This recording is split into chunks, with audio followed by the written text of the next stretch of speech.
It looks like the entire Wink News staff is under quarantine. What's his face? The guy who, and you can tell because Lindsley Saban or whatever has got a big smile on her face. You know why? The guy that she hates is not standing next to her. Well, you remember when she was in the Space Coast for that show. Right. You and I were like, look at how much she smiles. Look at how happy she is. She's a better news person today. There's only one way to wake up in the morning. How the heck are you? How the heck are you? Yep, that's it. Miller. But since we can't sit next to one another, I was thinking about the first break, toasting my English muffin and saying, hey, it's English muffin time during the starting five. And Moulton. Love BOGO English muffins.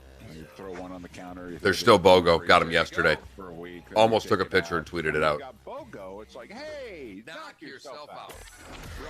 I did tell John, he texted me for something Friday morning. I said, by the way, 6:35, we did sing. It's up to you now. It's up to you. I like it. Now, the best local sports show this town has ever heard. Here's Miller and Moulton. You're live.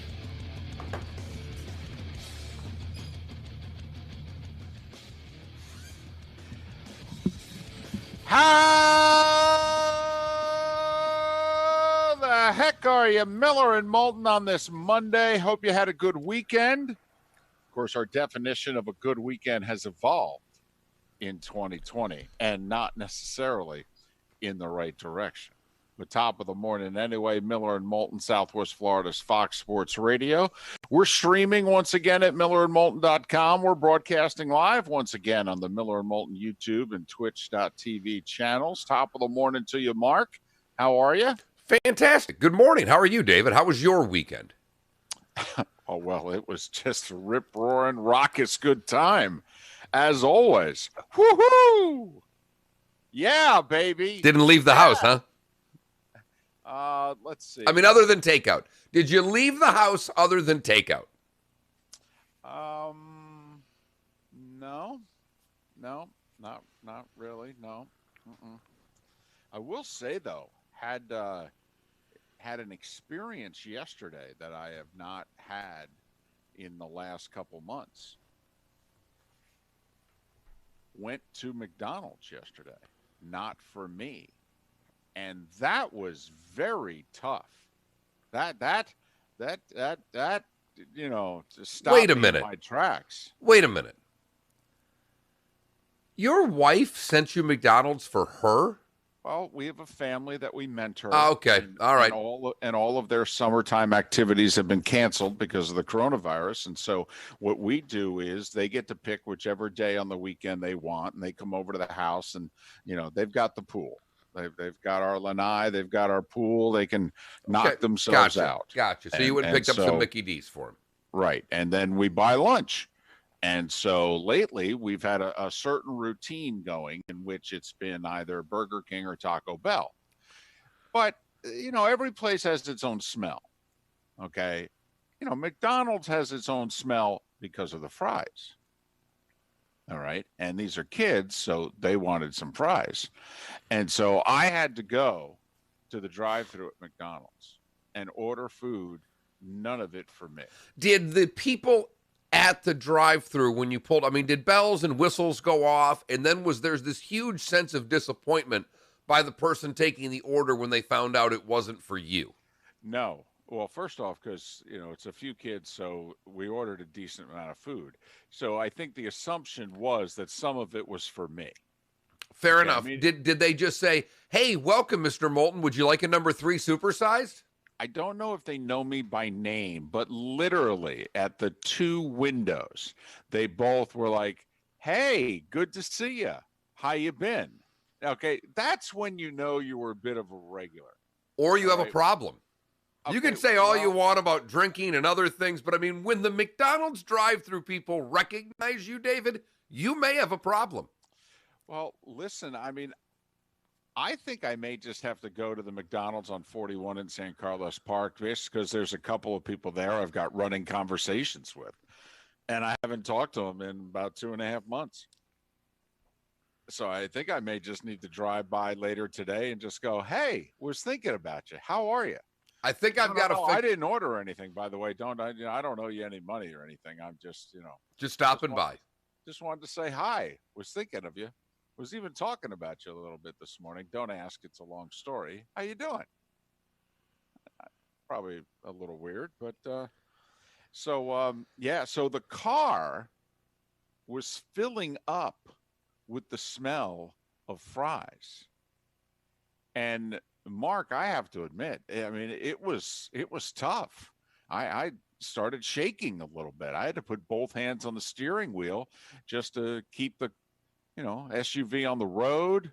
I mean, I'm putting down all the windows in the car. The smell has to leave. I can't have this smell linger. Don't want to get in the car, later on or the next day and, have it smell like McDonald's fries. Whereas in the past, Mark, I mean, I would have trapped the smell. Okay. I might have taken a few fries and thrown them on the floor just so that the smell could be there. You didn't have one?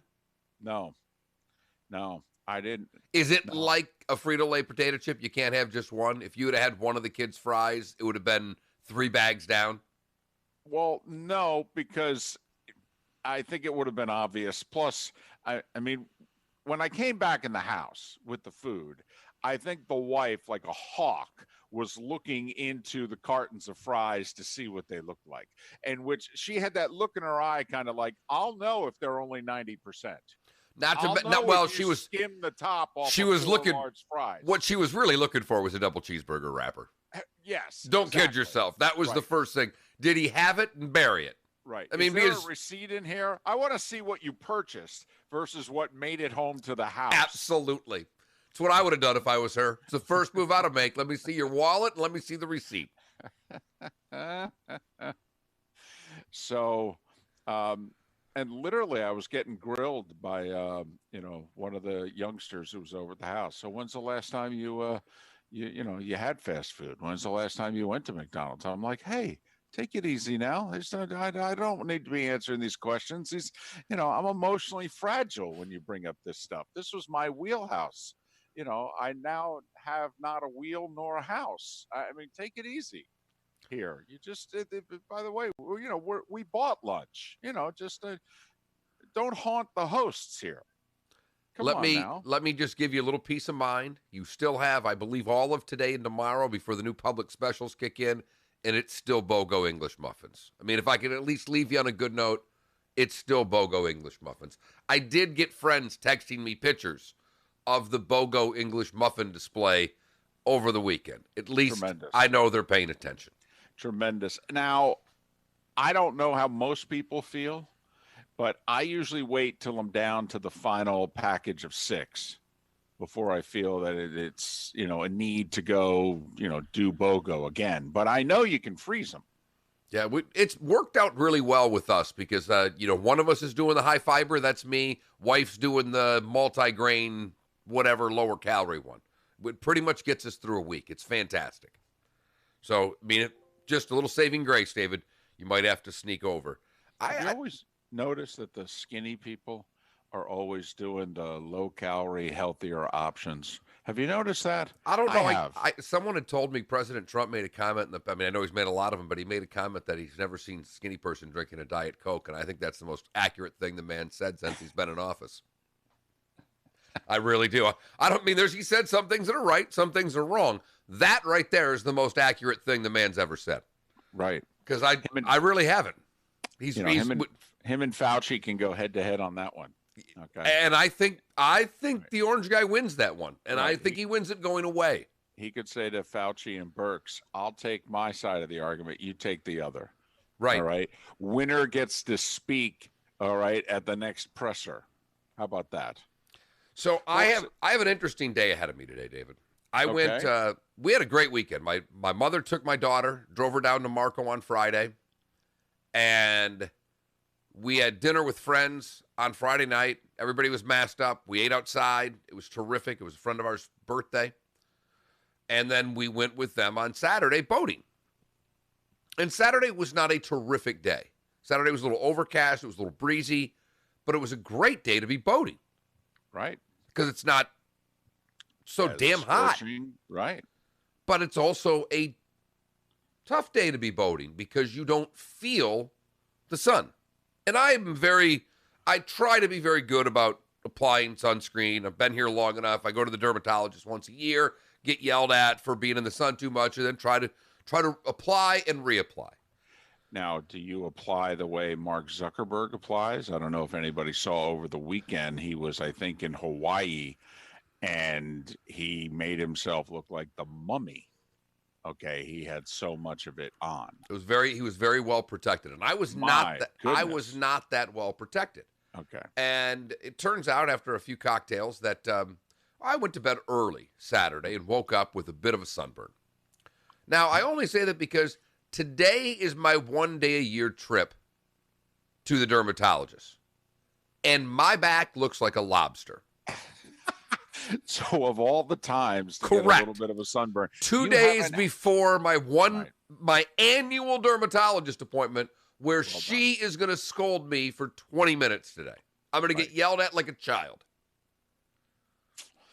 Good job. Timing. And they called me last week because turned out she took a couple of days off and they had to reschedule my appointment. If it would have been last week when it was supposed to be, we're all good. Right. I'm telling her flat out this is her fault. Right. But David, I don't think she'll agree. But David, sports is still going on, and the golf did not, for the first time, the golf really did not deliver this weekend. No. Well, you know why? Because Tony Finau can't play a weekend. Well, first off, Tony Finau's short game is horrible. For a guy who's a top 20 player in the world, if not top 10, honestly, Tony Finau's short game was bad. I mean, 15 handicap bad. It was remarkable on the weekend how, get up and down. Please. It got to the point where it's like, well, hopefully you can get up and down in 3 from here. Seriously. But I'll defend the guys this way. And Peter Kostis on Saturday, midday, took to Twitter and said, this course is right on the edge. They haven't cut any of the rough for over a week, and all they're basically doing is, the greens are very fast. The course has gotten very hard because it's been windy now for a week. And this course, if they set it up the way they normally set it up, this course could be a problem. And yesterday was a problem. Yeah, I saw a tweet early on from the guy we had on about fantasy golf a few weeks back, and he said, this is going to be ugly today, folks. And that was at like 9:30 in the morning. Because they set the course up pretty difficult. The pins were set up in pretty tough spots to begin with, and it was only blowing 30 miles an hour, and the greens were cement. Right. And quite frankly, if you know that the greens are hard and if you know that it's going to be breezy, and it had been breezy all tournament, with arguably the winds on Sunday being the strongest they've been all week, you need to have different pin positions. I'm sorry. Of the first 24 golfers, because before the TV coverage started, I just, went online and took a look to say, well, what are they doing? Are they tearing this up, or is this a problem? And of the first 24 golfers that finished, only one was under par, and only one other was even par. So 22 of the first 24 guys who finished were over par, and 19 of the 24 who finished were 2 over or more. And Nick Faldo said it pretty early on that par was 75 yesterday. Well, an average score was 76. At least it was, till the final groups finished. So maybe they lowered it a bit. But yes, it was. And that's what Rahm ended up shooting and winning. But when you have an 8-shot lead heading to the back 9, the tournament's lacking a little bit of suspense. And it would have been fun if it would have been Rahm who would have struggled early and a couple of the other players would have got going. But it was seemingly the other way, in which everybody kind of went the wrong way early, and Rahm was able to hold on his back 9. Okay. I think that what happened yesterday is bad for golf. All right. And I have nothing against John Rahm. I mean, we've known about John Rahm now for 5 years. When John Rahm was in college, we knew John Rahm was going to be the next great thing. They were saying, this guy's going to be the next big thing. Okay. I got nothing against John Rahm at all. Okay. And I want to get that out there.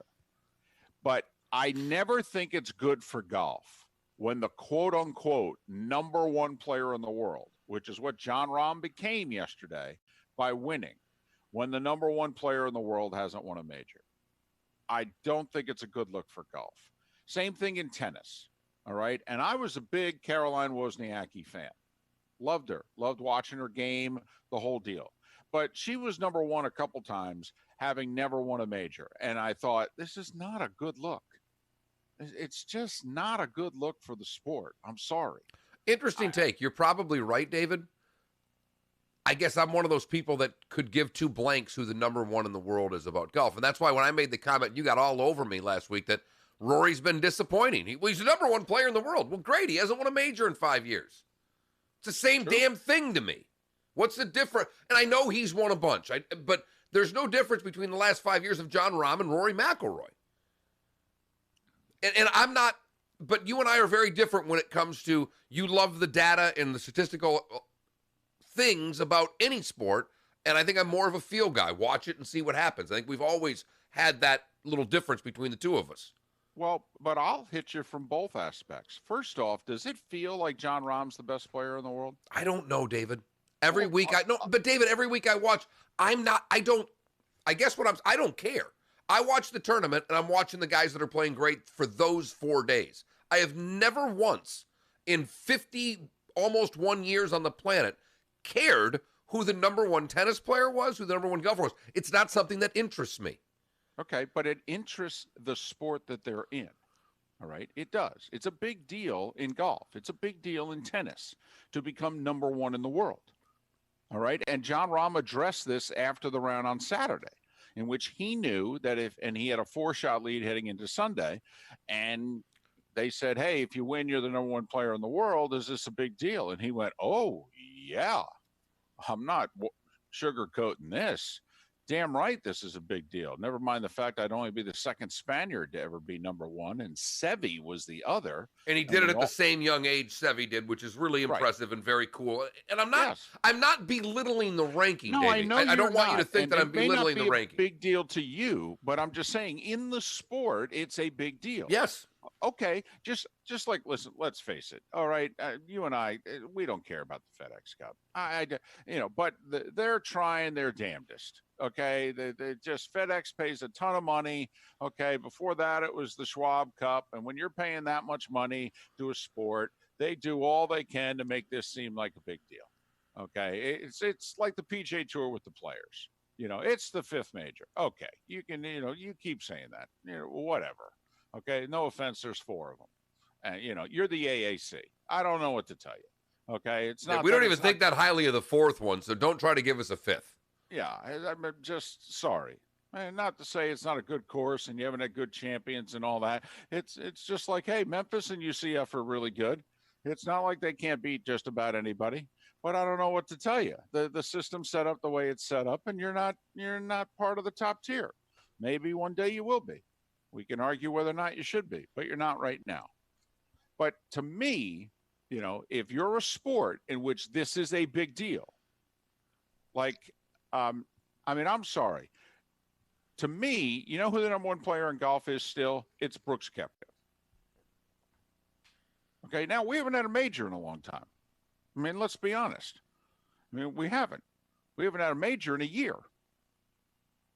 Because we haven't had a major yet this year. The last major was last July. But, the last time we played in majors, Koepka, won one, finished second twice, and finished 4th. And he finished top 4 in the 4 majors in 2019. He's won 4 majors in the last 3 years. I mean, that's, to me, until proven otherwise, that's your number one player in golf.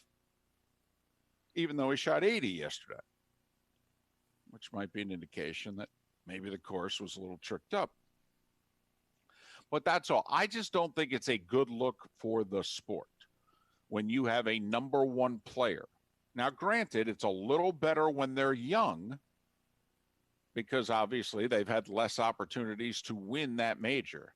But to me, it's like you may want to redo your point system.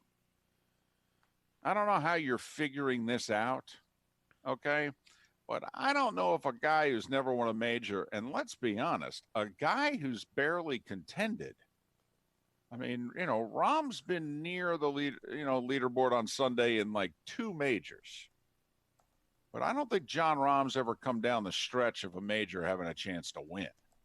And he's your number 1 player? I mean, Mark, you and I are big on Ricky Fowler's the most overrated thing on that tour. Yep.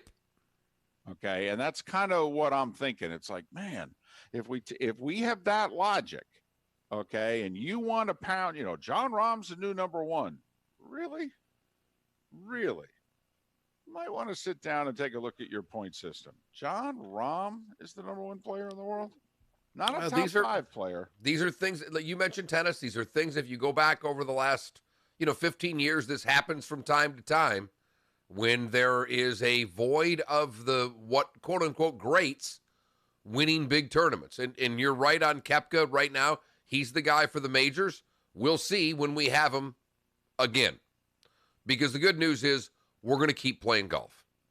I feel really confident that we're going to keep playing golf. I don't know what else we're going to keep doing, but golf, yeah, I'm good. I don't know.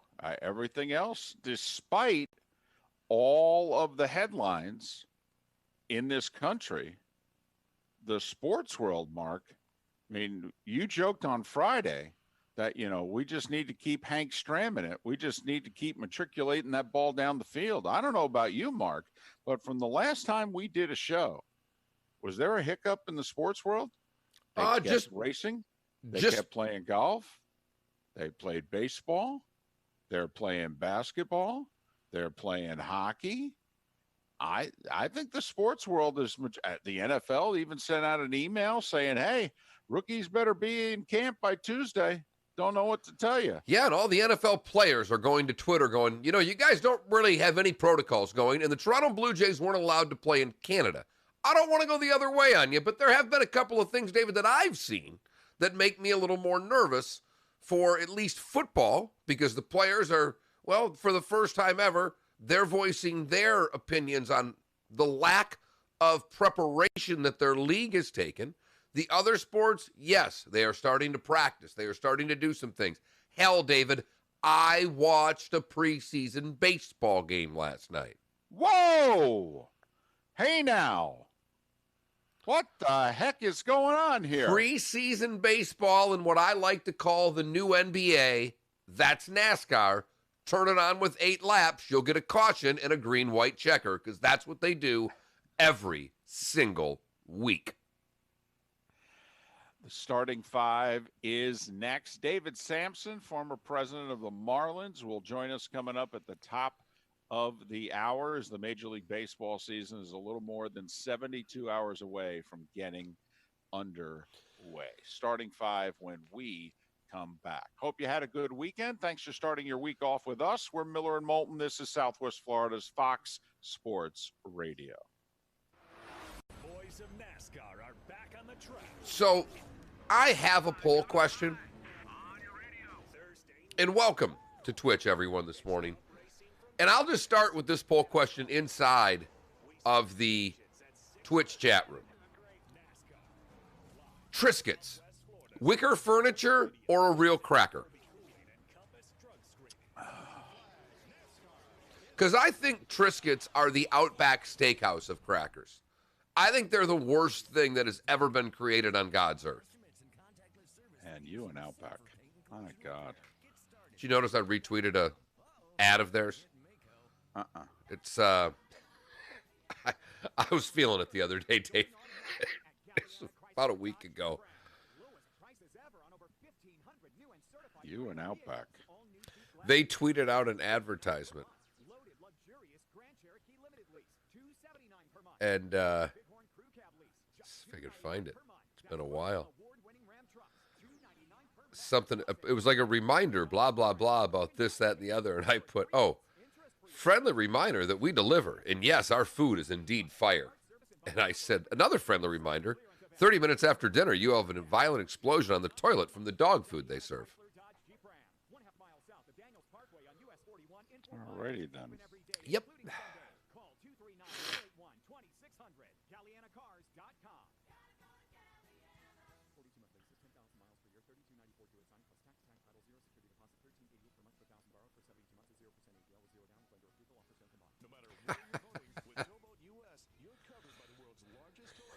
Look at Ruffin liking a tweet that I replied to him. I love Ruffin.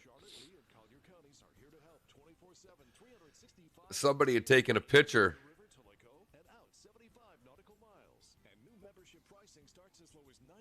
Oh, it was the Beamers at the statue of Frank Beamer. And it was this kid. Finally had a chance to see this in person, cooler than I thought it would be. And it's Shane Beamer. And Ruffin says, Beams, what a magnificent picture of the Beamer men.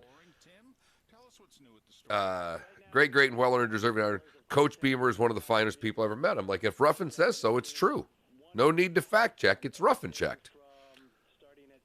Love the fact that Ruffin sees that at 6 in the morning, decides he wants to like it.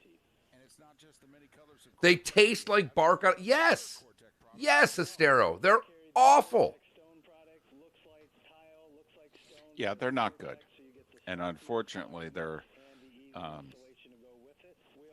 like one of the only crackers recommended, on the diet. Of course they are. Diet, if you will. Of course they are, because they taste like wicker furniture. Right. Yes, they do. Yep. Right next to Costco, or go online, fourmeisters.com. That's fourmeisters.com. Listen to the Dan Patrick Show at work. Never boring, that's for sure. Streaming 24/7 at foxsportsfm.com. With lobster season right around the corner, Captain Pete's Diving Outfitters Giant 10 Sale couldn't come at a better time. This Thursday through Sunday at Captain Pete's, you can grab the best deals on regulators, plus hundreds of closeout masks, fins, snorkels, spear guns, lobster equipment, and more. Brand new tanks for just $160. New BCs starting at $280. That's this Thursday through Sunday at Captain Pete's on Colonial Boulevard near McGregor, across from Broadway Palm Dinner Theater in Fort Myers. Go to captpeats.com for more details. For professional roofing, the name you need to know is D.R. Martineau. Dan Martineau here, owner of D.R. Martineau Roofing of Southwest Florida. I've been repairing and replacing roofs for 27 years. We operate with integrity, knowledge, and service. Google DRM Roofing or call 239-332-1441. License number CCC 1326954. For professional roofing, the name you need to know is D.R. Martineau. Looking for a frameless shower door? My Shower Door has just opened their 8th Florida showroom, and it's conveniently located in Cape Coral. With more than 75,000 frameless shower doors installed, no one has more experience and 5-star reviews than My Shower Door. We've been named #1 by readers of the News Press and Naples News for 17 consecutive years and have just been named as Lee County's Manufacturer of the Year. Want to see more? Go to myshowerdor.com. Now back to Miller and Moulton. No. This is Miller and Moulton. You're live. 29 minutes past the hour. Top of the morning to you. How the heck are you? I hope you had a good weekend. Whatever that means these days. Miller and Moulton, Southwest Florida's Fox Sports Radio. Streaming, millerandmoulton.com. Broadcasting live once again, Miller and Moulton's YouTube and Twitch.tv channels. If you want to chime into the show, you can always do so by calling or texting in on the Williamson Brothers Marine and Roofing text and talk line. That's 479-5551, 479-5551. I've never asked our audience to give us money. Ever. But Johnny Mack in the Twitch chat room has put something up that I feel is worthy of a GoFundMe page for the Miller and Moulton Show. I don't know what it costs, and I don't much care. It's worth it. Johnny Mack simply said, watch Yankees and Mets, which I did too, Johnny Mack. Yankees were hitting home runs like the Yankees. I was going to say, not much has changed. No. Just a couple of the players are wearing masks. But he said, I think we need a cardboard pic of David in the seats behind home plate at Citi Field. And if they're doing it, listen, I'm telling. Just hold on a second. You made got the fun whole. of me. You got the whole. Well, first off, I would never want one for myself. I would never pay for one. What did I say? I said I would do a GoFundMe page and let our listeners pay for your cardboard cutout at Citi Field. I'm not putting a dime in. I'm just coming up with the idea, and then you can write the check out of the Miller and Moulton account. But I'd probably put $3 or $4 in towards your cardboard cutout, but only at Citi Field. I would not do it at any other stadium. If I could get Moulton's head somewhere behind home plate at Citi Field, that would be big. And I don't just mean the cardboard cutout. See, I think you do it like Marlins man. Okay, I think you try to be in as many ballparks as you can. I've got no problem with that. In fact, half the GoFundMe goes to the Harry Chapman Food Bank. The other half of the GoFundMe goes to put Moulton's head in as many Major League Baseball stadiums as possible. I think we've got something here, folks. Who's with me? You made fun of me a couple of months ago. I'm making fun of you now. I know you are. But these teams had the idea of the cardboard cutouts, and you're like, I think this is ridiculous. And I'm like, I actually think it's kind of cool. I still think it's ridiculous, but if I could get your head in as many Major League Baseball stadiums as possible, and what I'd really like is that little, cartoon captioning, so it just says, "How the heck are you?" In my dream world, they're not going to let me have that. But I think we can pull this off. We've got time. We've got a week. I may start the GoFundMe page today. Anybody that wants to, it's mark@millerandmoulton.com. Any information that you have or our text lines on who I contact for cardboard cutouts at any and all games. If we could get one in an Aussie football game with Moulton's head on it, I'd do it. Now I've changed my attitude, David.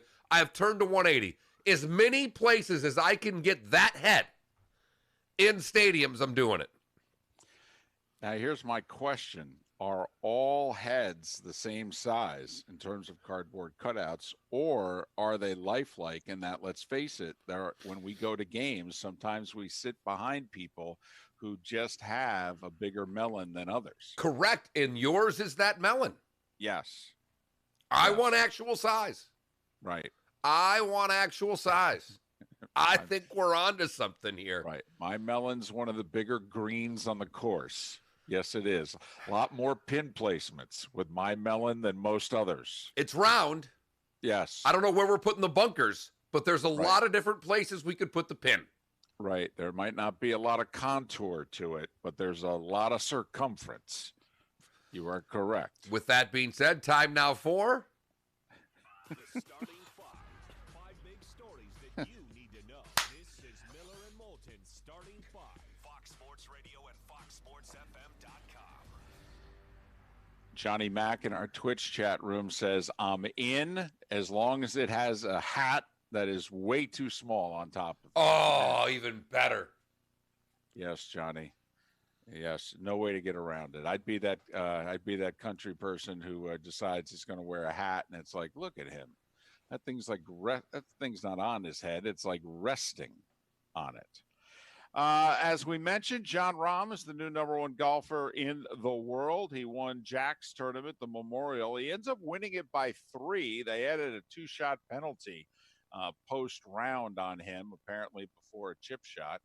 On 16, he rested his club behind the ball, and it moved slightly, so he got a 2-shot penalty. But fortunately, obviously, he had plenty of strokes with which to work in. Jack Nicklaus, by the way, threw in some news in which Jack had said earlier in the week that, hey, I'm going to shake the winner's hand, and don't worry, I'm not going to give him the coronavirus. And so somebody followed up on that and said, hey, if you're hell-bent on shaking the winner's hand, how can you be sure that you're not going to give them or they're not going to give you the coronavirus? And so Jack said, well, it's because Barbara and I had it in March. And we stayed quarantined for about 6 weeks, and Barbara was fine. But, I had some issues. Fortunately, it wasn't nearly as severe as other people our age.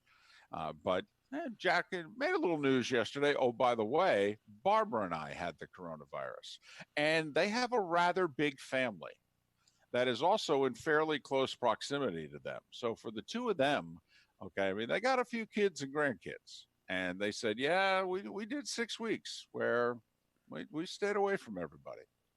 So and apparently he found out he had the coronavirus very early. It was like a day or two after. In fact, I think it was either Thursday or Friday of the players in which Jack said that they found out they had the coronavirus. In NASCAR, Mark, Richard Childress Racing, RCR, went 1-2 at Texas. Austin Dillon ends up winning with rookie Tyler Reddick second, Joey Logano third, Kyle Busch fourth, and Kevin Harvick fifth. Kyle Busch, another great weekend. He does get a win on the Truck Series. He had a win also on the Xfinity Series, and they took it away from him. That's right. Last time a driver had a win taken away, it was Ross Chastain last year in the trucks. And so Kyle Busch, who thought he was going winner, and then trying to sweep the weekend, he ends up being disqualified in the Xfinity race because, his left rear was a little too low. And, boy, don't we all have that problem. Kyle Busch fourth, and Kevin Harvick in his 700th start finished fifth. In the Xfinity race on Saturday, Ross Chastain finished ninth. He is still fourth in the overall series standing. He is the Matt Kuchar of racing. Well, he's right a top now, 10 machine. His teammates got more speed than him. I mean, and his teammates tearing it up. So, I mean, he's probably the third fastest guy on the series right now, but so far he doesn't seem to have a whole heck of a lot for the guys that are 1-2. They seem to have pulled ahead of the rest of the series. Everybody else is just playing for points and money. NFL news, as Mark mentioned a moment ago, the players, J.J. Watt was the first last Thursday in which he said, hey, I just want to let everybody know we're not getting a whole lot of help from the NFL here. We're not getting a lot of guidance. We're not getting a lot of help, and we kind of need it. We need to be reassured that this thing's going to work, that we feel safe in what we're doing. I mean, most of us have families here. I mean, come on, we got other people we got to worry about beside ourselves. And about 72 hours went by, and according to the players, the NFL didn't give them any more guidance, any more help. And so there was kind of a unified response on Twitter midday yesterday from many an NFL player in which they took on the league, and they said, hey, if you don't do more, if you don't give us more info, if you don't take a few more measures, we're not going to play. Just to be clear, with what you're telling us now, this isn't good enough to get us to come to camp and to get us to play. And don't give us this, show up at camp and see how it is. No. No, you need to do better than what you're doing right now. It should be pointed out, Mark, and we've talked about this in other sports, the league and the NFLPA are still negotiating the terms if a player wants to opt out. A, do they get paid? B, do they get service time? Third week in July, we're still negotiating, still trying to figure out something that they've had an idea that was going on since March. If we don't have an NFL season, it's the NFL's fault. We'll have one. I don't think it's – I'm getting very worried about the NFL starting on time, David. I am. And I will double down on that bet. Okay. That the Texans and the Chiefs will play Thursday, September 10th. All right. I think this is calculated by the NFL, quite frankly. I think that just like it was calculated by Major League Baseball and how they went after the players, I think that the NFL wants to have the season be right there, so close that the players can touch it, and so close to starting to get some money, which they haven't gotten in quite a few months. And then this way it'll be so close that the league feels that the players won't put up as big a fight and won't say, no, we're not going to report. We're going to risk not getting paid. What would you do, though, if you're the league? in terms of the whole opt-out thing? Like, I think I've been in your camp for a while. I don't think anybody should get paid to not play. I just don't. I'm with you on that. If you want to opt out, then I'm sorry. And I'm probably more cutthroat on this in other walks of life than I should be. But I don't know what to tell people who say that their job is starting and they say they don't want to work. If you don't want to work, there's this harsh reality that your employer may tell you he doesn't want you back. Do you give them their service time for the year? See, that to me, I mean, I don't. Listen, think you the have players to. know they're not getting paid. I think you have to. I think that is a nice, easy way to handle this. And I actually believe the same thing. I had a long conversation with a teacher. She's younger. She's going back. She's making all the moves to do the right thing. Her mother is a teacher. Been teaching for 38 years. She's very nervous. That person's 2 years away from whatever retirement benefits they planned on getting. And I don't know how you tell a woman like that, if you're uncomfortable going to work, I'm going to knock your service time? Like, I think this is across the board right now. I don't know how you can do that to someone. But you don't work, you don't get paid. I don't know what to tell you. But then again, if you don't work, should you be given credit for a year of service? In the coronavirus, I'm okay with it. All right. Mark Davis, owner of the Las Vegas Raiders, said that as of this moment in time, he's leaning towards no fans at his games. He said to him, first off, he was the one owner who voted against the blocking out the first 6 to 8 rows with advertising. Okay, what he recommended was having plexiglass. All right, and because he still wanted the fans to be able to, sit in those seats, but he wanted a layer of protection set up, and he said, yeah, they didn't even let us vote on that when the owners met about it. But he said right now he's leaning on no fans at his games, and he even went so far as to say, if we're not going to have fans at the games, I'm not even going to go. I did like that. I mean, I thought that was. I read that. I'm like, he could do some really interesting things from an owner's perspective with these Zoom meetings of Zoom watch parties. I think he could do something that would put the Raiders in a really good light in Vegas with this. Listen, obviously everybody is suffering in some way, shape, or form with 0 to whatever percentage of fans that we're going to have at these games. But there are 3 NFL teams, and a couple of other teams. First off, we mentioned this. If you're the Washington Nationals, what a bummer. You win the World Series, first in franchise history. And that big opening day celebration when it's a packed house and the flag is raised and, they maybe have something on the outfield wall and you pull the banner aside and you see it right there, World Series champions. Yeah, they're not going to have that moment. And if they do it in 2021, is the moment lost? Well, think about it. The Raiders are moving into a new stadium, and Mark, for as good as the Tampa Bay Buccaneers home schedule is this year, that's also how good the Raiders home schedule is. The NFL took care of Mark Davis with this year's schedule, and he may not have a single fan in attendance to witness the games that they'll be hosting. I mean, I think Tampa and New Orleans, because they play the South. The AFC West plays the NFC South. And of the 2 teams that you would want to come to your place, he's got Breeze and Brady coming to his place. And both games, I believe, are in prime time, which would be, 5:20 kickoff out there. And, yeah, he's not going to have a single person see him. And obviously we mentioned, if you're Tampa Bay and you sign Tom Brady and you may not have a fan see any of your games. Canada said no to the Toronto Blue Jays. What they really did was they said no to America.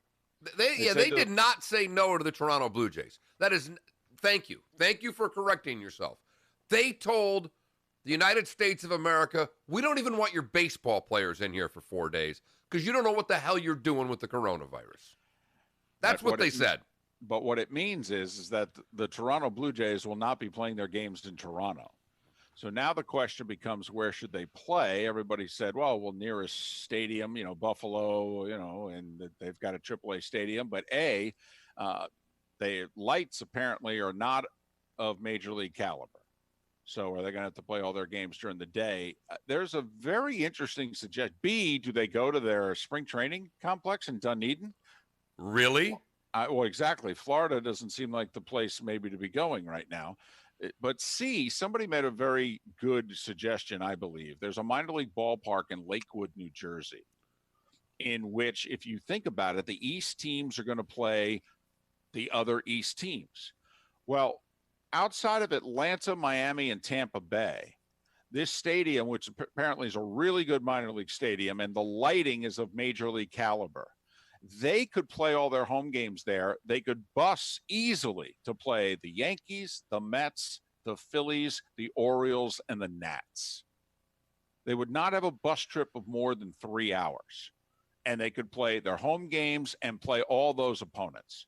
And then they'd only have to get on a plane to play the Braves and the Rays and the Marlins. I thought it was, if you think about it, if you're in Buffalo, you're going to have to get on a plane to play everybody. I mean, I know it seems, and besides, Buffalo's a AAA stadium. I mean, if you're going to play in a minor league stadium, shouldn't you play in the best one you can find that's centrally located? Absolutely. Charlotte has been rumored, for the record, because their play-by-play voice mentioned Charlotte's ballpark as a possibility. So the folks in Charlotte have been, we getting the Blue Jays here for a couple months? And I know you brought up the jersey. The one I saw was Charlotte. And yours makes sense in every way, shape, and form that you're talking about. Charlotte's is a AAA ballpark. David, it may come down, believe it or not, I think whatever clubhouse is the best has the best chance of winning. Some quick college sports news. Late Friday and over the weekend, the Atlantic 10 postponed all their fall sports. They have not decided if they're going to shift them to the spring. And it, to me, gives you an idea as to what the SEC is still thinking, because Alabama's going full speed ahead on rescheduling a week one opponent. And it looks like right now it's going to be BYU, because BYU lost a game against Utah. Alabama lost a game against USC. So Alabama and BYU look as if they'll be able to figure out and play each other, either on September 5th or September 12th. My guess is it would be on the 5th, because then Bama would want 2 weeks to prepare for hosting Georgia. And that, Mark, at 12 minutes before 7 o'clock is... The starting five. Big stories that you need to know. This is Miller and Moulton starting five. Fox Sports Radio and FoxSportsFM.com. We'll give you the poll results from the weekend in which we asked you about college football and starting on time, yay or nay. And then we'll have today's poll question. David Sampson, former president of the Marlins, will join us in about 15 minutes to talk the start of the Major League Baseball season, which is a mere 3 days away. Miller and Moulton, thanks for waking up with us. Southwest Florida's Fox Sports Radio. Welcome to the program. This is the Dan Patrick Show. We all see more positive signs that Kaepernick could be back in the league soon. I'm just trying to figure out, hey, do we want Colin Kaepernick? Do we think he can play? How about we talk to him? Why are we talking to his friends or associates? How about we just talk to him? Colin, it's the Baltimore Ravens. Just want to see, do you want to play? Dan Patrick. The Dan Patrick Show. Weekdays at 9 a.m. on Southwest Florida's Fox Sports Radio and Fox Sports FM. You talking about Arch? You talking about Canada? No, that's been.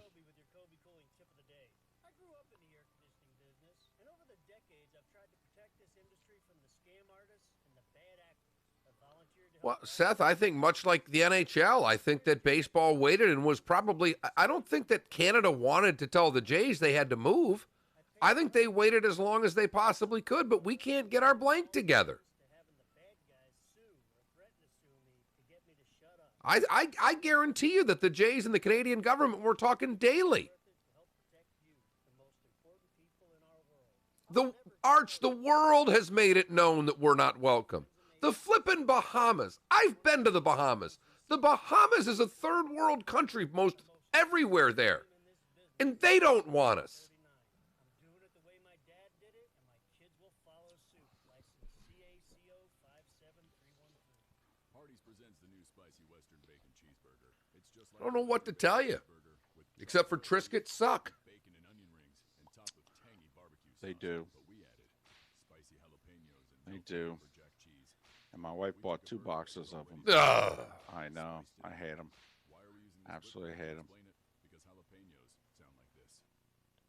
I told her, I go, listen, if you're going to go cardboard and, you know, can you at least go wheat thins? I love a wheat thin. Well, but I mean, she is now buying all the, you know, low fat. I mean, the ones that have the least salt, the least taste. So it's not original wheat thins. We're talking about their, you know, hey, this is cardboard too. This is just our cardboard wheat thins. But there's something to them. They're not wicker furniture, as you so aptly put it. It wasn't me. I saw it in a meme. Oof. And it's the best meme I've ever seen. I was so excited when I saw that. Triscuits are so bad, they're the one cracker that are difficult to eat with nothing on them. Where most crackers, you could just eat the crackers, if need be. Yeah, and even with cheese, a crab dip, hummus, I don't care what you put on that cracker. It still tastes like a piece of cardboard. Like, oh, what do you got on that piece of cardboard? Hey, I've got a really good crab dip. Why not just lick it off the top and throw the cracker away? I was going to say, you're better off with a spoon or a fork here, aren't we? Why do we have to ruin them with a Triscuit? No, Tom, this doesn't kill Montreal's chance of an MLB team at all. No. No, look at Tom, it's all about money anyway. Let's just get right to the point. It's who can build the stadium and who will pay the expansion fee. I mean, come on. These are billionaire owners. It's all about money. Geography could play into it if they're trying to figure out divisions and what have you, that they may have up 2 ideal places. We'd really prefer one located here and one located here. That could enter into it. But otherwise, it's just cash, Tom. And who can build a stadium when they need it built?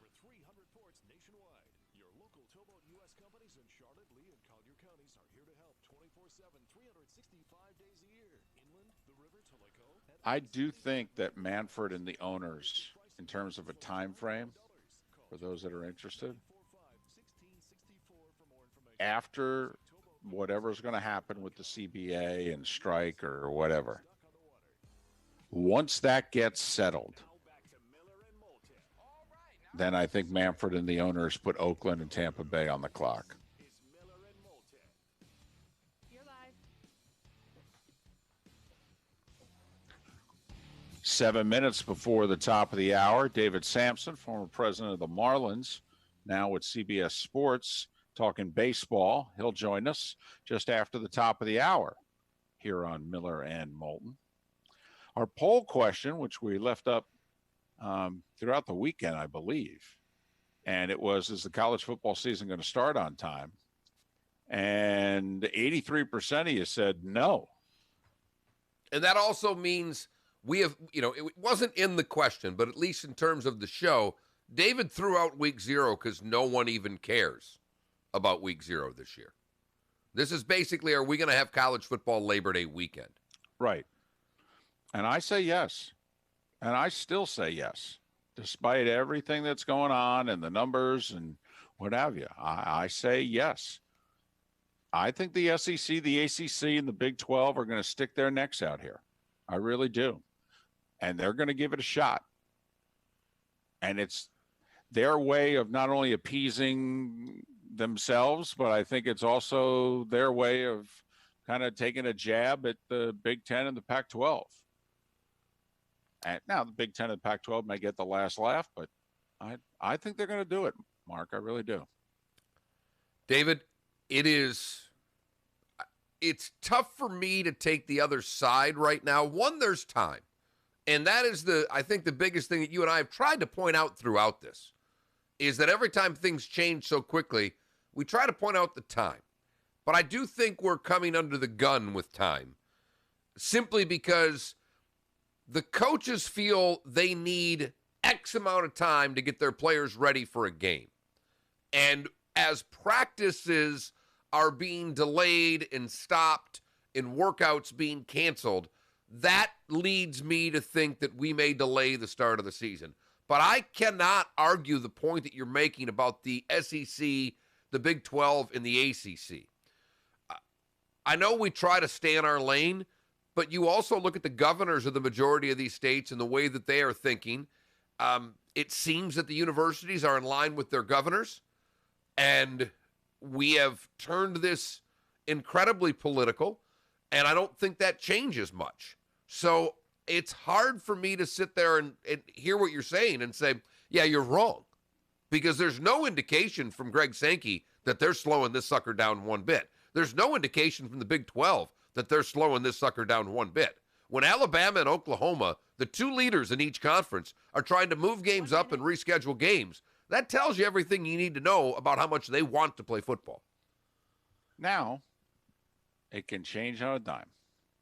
It can change with one statement, one press conference. And Greg Sankey said as much a week ago today after meeting with the 14 ADs in the SEC. But you certainly get the indication that those three conferences are trying pretty hard to move forward. And I suspect that they're going to play a 10-game season. If I had a leader in the clubhouse right now and I had to bet, I would think that the Power 5 conferences are going to try to play 9 or 10 games. And I'll say 10. 9-1 or 8-2, depending on how many conference games you have. Miller and Moulton, David Sampson to talk baseball on the other side. Thanks so much for listening to Fox Sports Radio. Looking for a frameless shower door? My Shower Door has just opened their 8th Florida showroom, and it's conveniently located in Cape Coral. With more than 75,000 frameless shower doors installed, no one has more experience and 5-star reviews than My Shower Door. We've been named #1 by readers of the News Press and Naples News for 17 consecutive years and have just been named as Lee County's Manufacturer of the Year. Want to see more? Go to myshowerdor.com. Receiving. Over. Alexa, play Fox Sports FM on TuneIn. Went to pick my daughter up at my mother's yesterday. She was hiding under the bed and did not want to come home with me.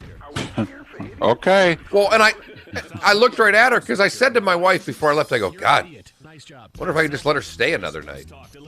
And Eve looks at me like, what are you, nuts? I'm like, no, my mom said she could stay till Tuesday. And I didn't take her up on it. And I get there and I'm like, you could have called, you could have texted. All you had to do was ask. All on you. She pouted the whole way home. I'm like, I don't know what you're pouting about. You're whose fault is this? Not mine. That didn't go over very well.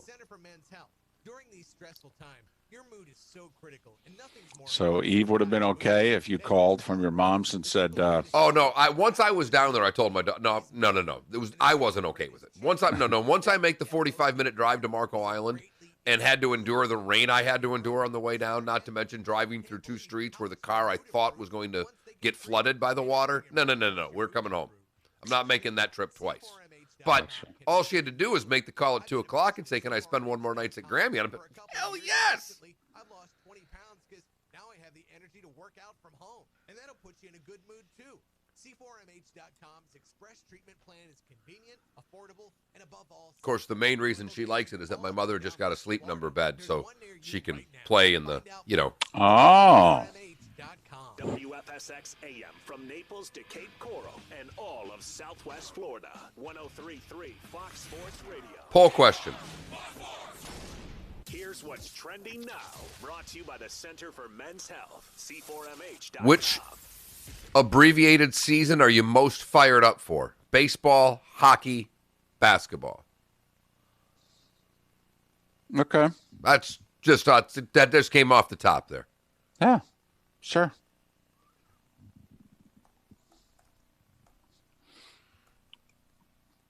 Remember, you got to give David a call. Oh, Nike. Yes, you're right. I do.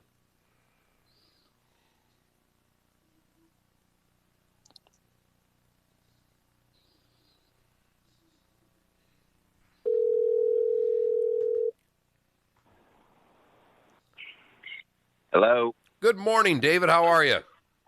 Good morning. Can you hear me okay? Perfectly. Terrific. Telling you right now, I gotta get a final word on when the Tampa Bay Bucks are gonna let fans in or not. I told my other buddy who bought season tickets about your bus Saturday, was going crazy. He's like, we've got to rent that bus. We've got to get that. Could spend the entire game in it. I just want to quarantine in that thing for a month, David. It's a way to see the country. Just take that thing around, quarantine your tail off, go see everything you need to. It's been a thought, that's for sure. I can't say I blame you. Throw the other in the freezer. There you go. For a week, then you take it out. When you've got BOGO, it's like, hey, knock yourself out. Broadcasting live from the Kobe Cooling Remote Studios, where it's always cool and comfortable. It's up to you now. It's up to you. I like it. Now, the best local sports show this town has ever heard. Here's Miller and Moulton. You're live. And as we rapidly approach 2 minutes past 7 on this Monday morning, hope you had a good weekend, and thanks for starting your week off with us. We are Miller and Moulton, and this is Southwest Florida's Fox Sports Radio. We stream this show every day at millerandmoulton.com, and we also broadcast it live on the Miller and Moulton YouTube and Twitch.tv channel. Sign up for them. They are free. David Sampson's kind enough to join us once again, former president of the Miami Marlins. He works these days covering baseball for CBS Sports and CBS Sports HQ. And make sure you check out his daily Nothing Personal podcast. Nothing Personal. And you can follow David on Twitter at David, the letter P, Sampson. David P. Sampson. And David, top of the morning to you. And once again, hope you and your family are safe during all this in the Miami-Fort Lauderdale area. How are you doing?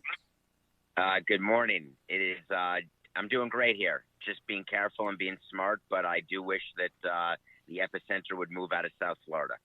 Well, there's no doubt, and it's just it's nearly as bad in Southwest Florida, so we're definitely right there with you, David. How many conversations, how often do you think the Blue Jays and the Canadian government were talking up until we finally got the word that Canada wasn't going to allow American teams into Toronto? Because it's, there are a lot of people out there think, boy, did they really have to wait until a week before the season started to do this? But my guess was they were trying to wait it out as best they could. How do you think that situation played out, David? Yeah, I think the Blue Jays were very much in touch with the government, as was Major League Baseball. And I just want to say and clarify what you said. It's not that the Canadian government said no American teams. What they actually said is, we just don't want teams. Oh, we lost him. Yes, obviously. And we will get him back. David Sampson, former president of the Marlins. And when we discuss this Toronto situation in depth, there's a couple of other places in which you wonder whether or not Major League Baseball is worried about. David is back. Sorry there, we lost you. You were in the middle of saying it was not just wanting teams not to come back and forth. What else do you think they were discussing?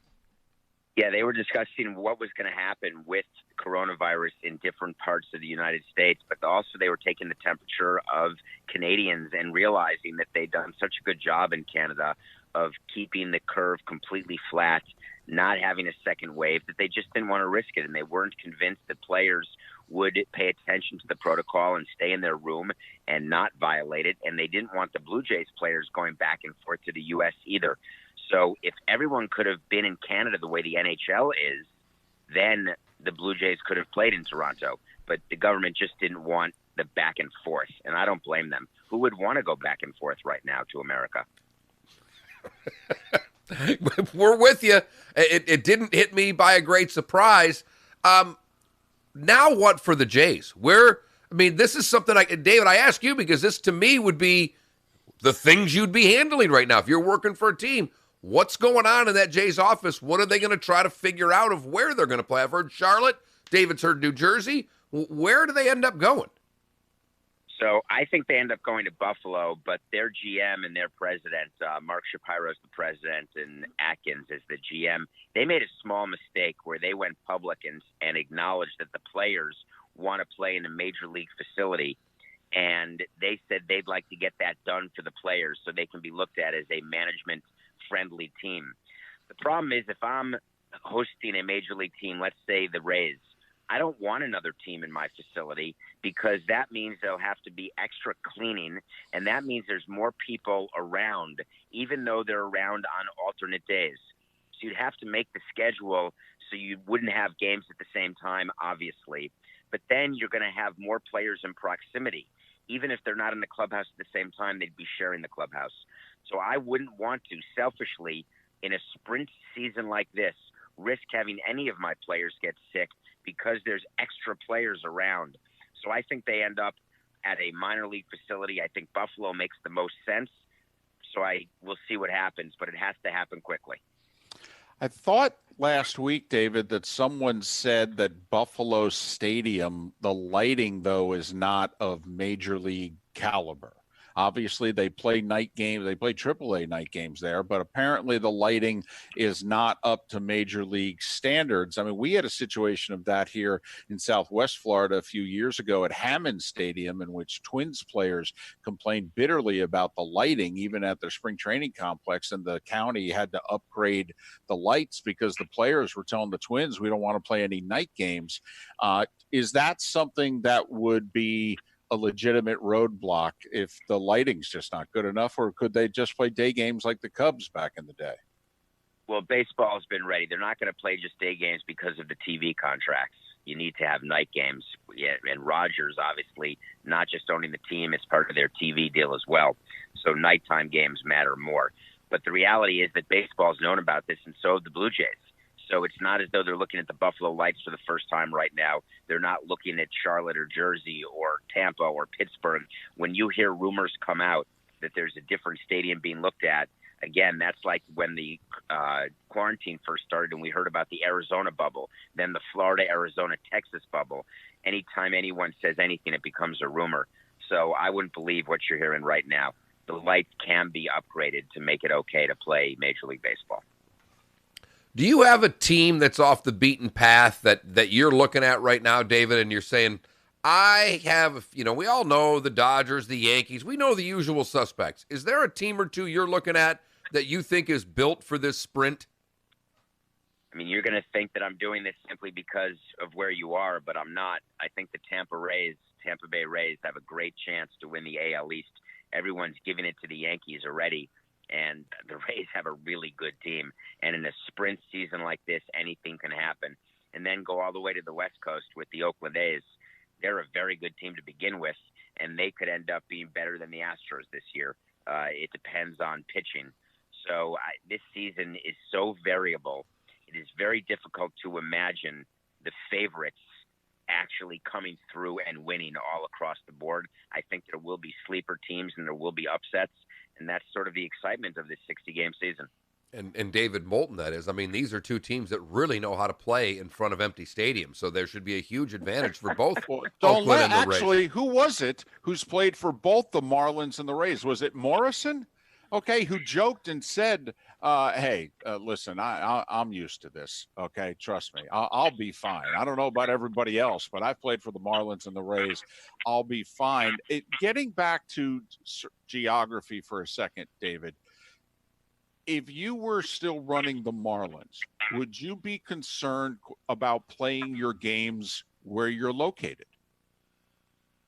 I'm very concerned about Florida right now, and I'm just trusting that my players are doing what's right because I'm in South Florida, and I know I'm doing what's right. I'm in the house when I'm not out running, and I'm socially distanced at all times. I'm not putting myself in a position where I could get sick. Of course, that now that I've said that, that's a can of her, and I'm going to be positive here shortly. But if the players are doing what they're supposed to be doing, and being smart, then there's a chance that they can get through it. But any place you are, you have to understand what the protocols are and be respectful of your teammates.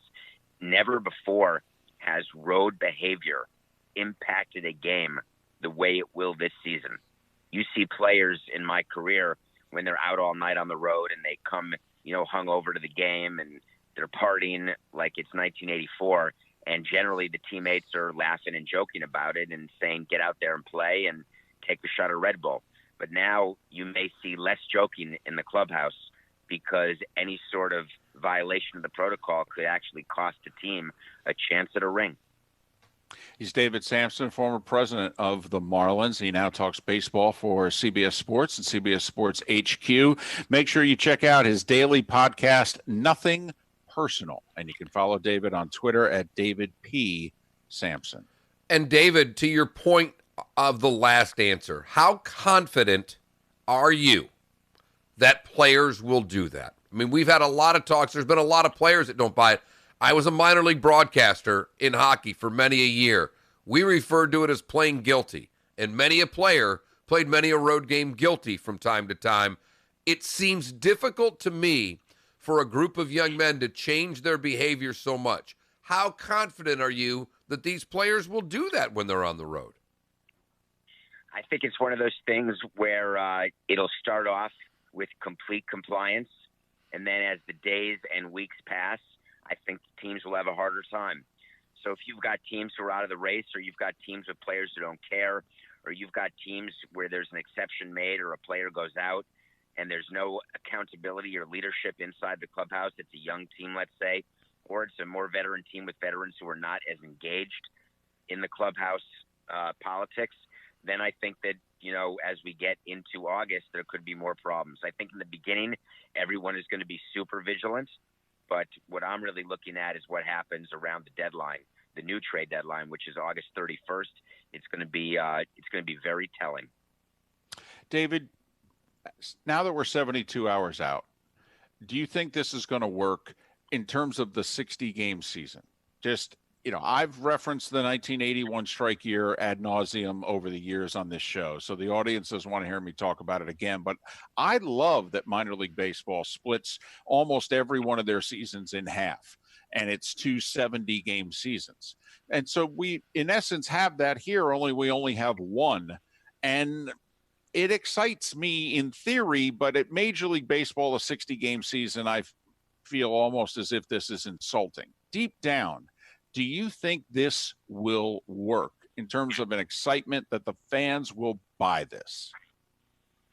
Oh, I think so, very much. I think people are going to be watching because they just miss sports so much. They miss betting, they miss watching, they miss having it on at night. It's sort of a comfort food is what baseball is, especially during the summer.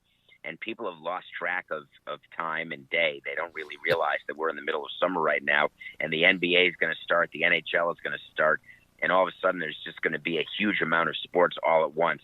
So it's going to be very much a question of competition between 4 major sports, including hockey and football, when that gets going. And I think that baseball fans realize that the variances that will exist this year will make it an exception. But if you've got a team that's not favored, then you're excited because you believe your team has a chance, and that chance can last a little bit longer into the summer than it normally would. If you're a fan of one of the bigger teams like the Dodgers or the Yankees, you're definitely disappointed because you expected and needed the 162 games to prove that you're the best. And so they're worried that they may get caught.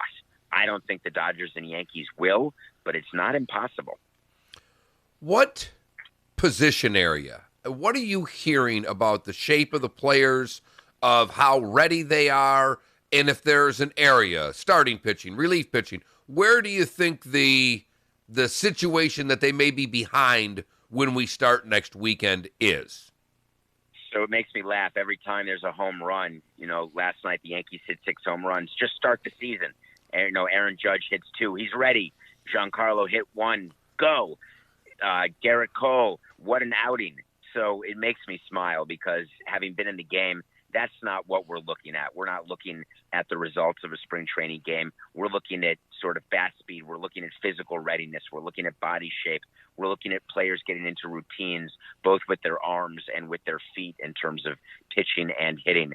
So I just worry that it's not enough time in this spring training 2.0 because they went right into live BP and not enough games. And I spoke about your team yesterday, maybe even on Nothing Personal. The Rays are not going to play one exhibition game before their season starts. They're smarter than I was as a front office. There's no doubt about it. But I can't believe that they're going to be ready to play Major League Baseball games that count without any exhibition games. Because when you're playing against your own team, it's not the same no matter what. And then when you play a spring training game against another team, it's still not the same. But you do enough of them over a full March that your body gets ready for when opening day comes.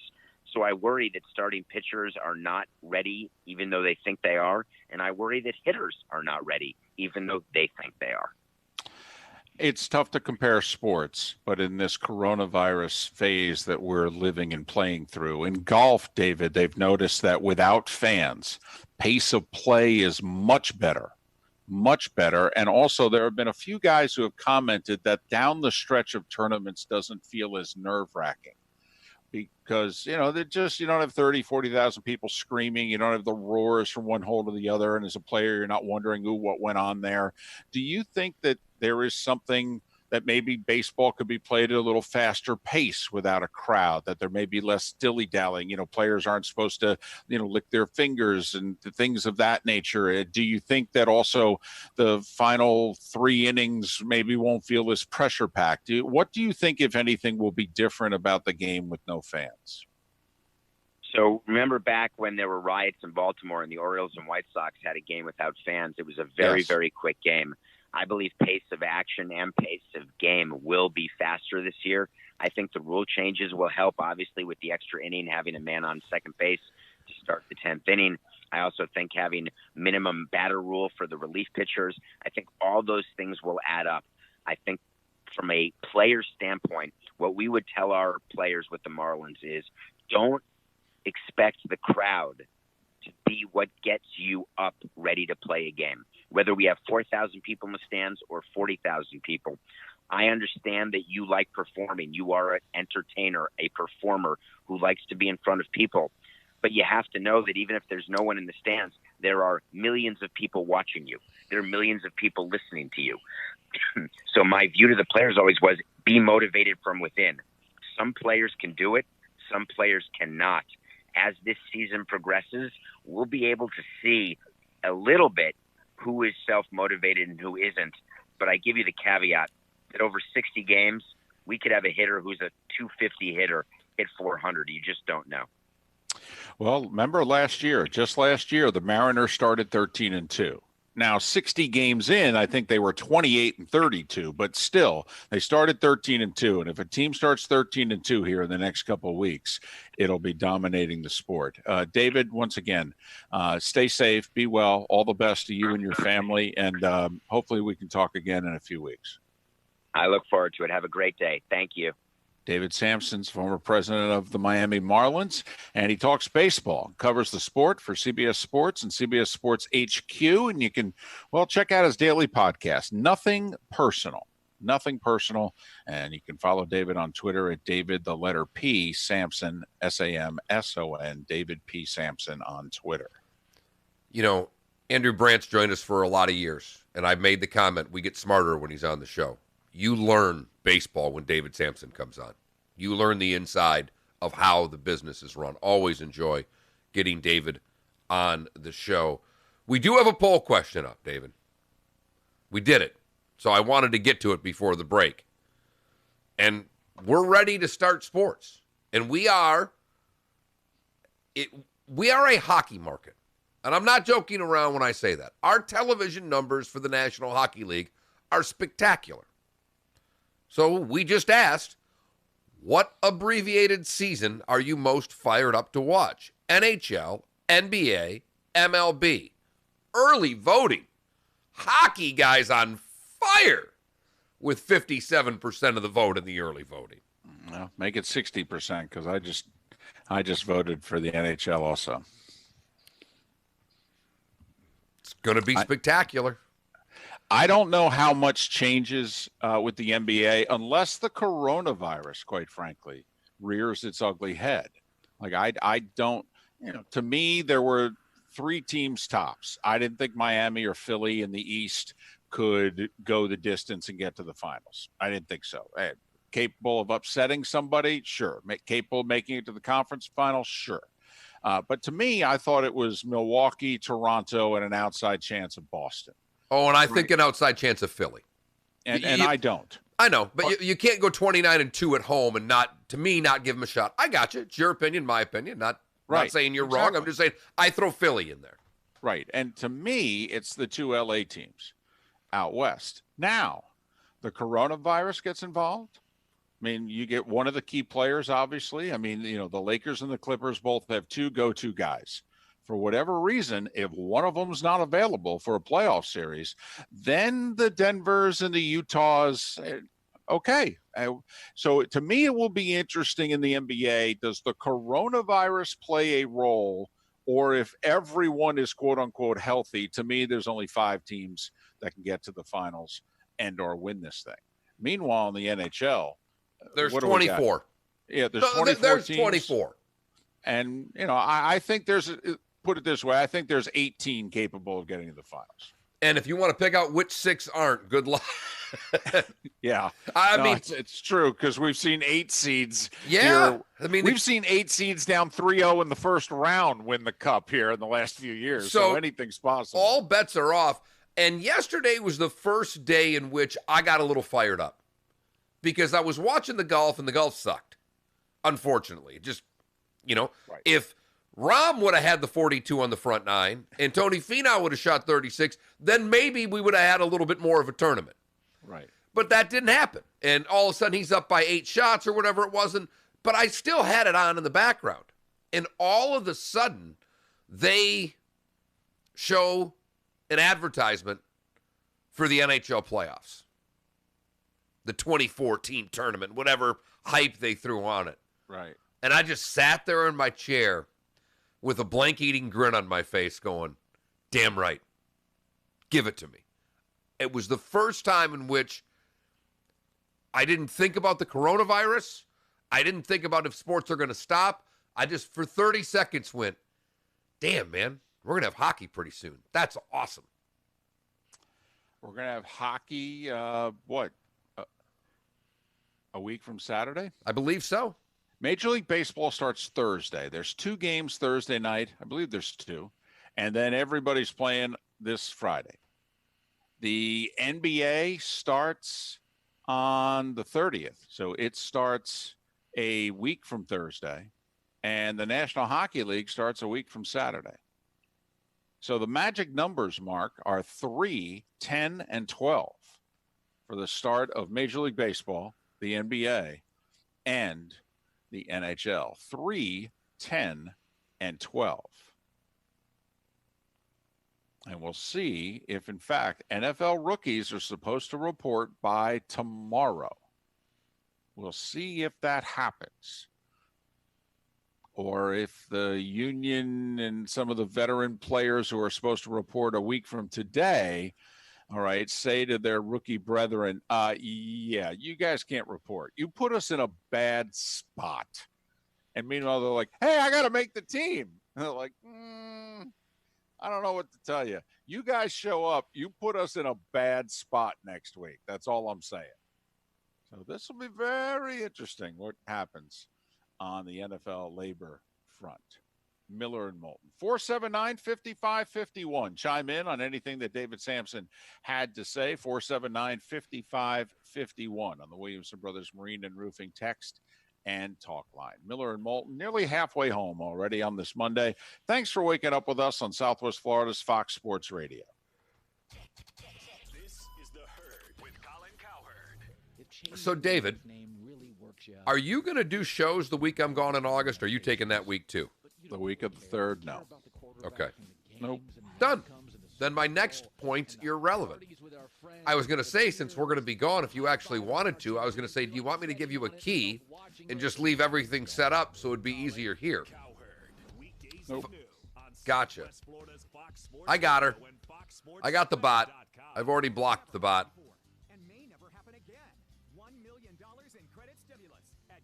Yeah, Seth, we have had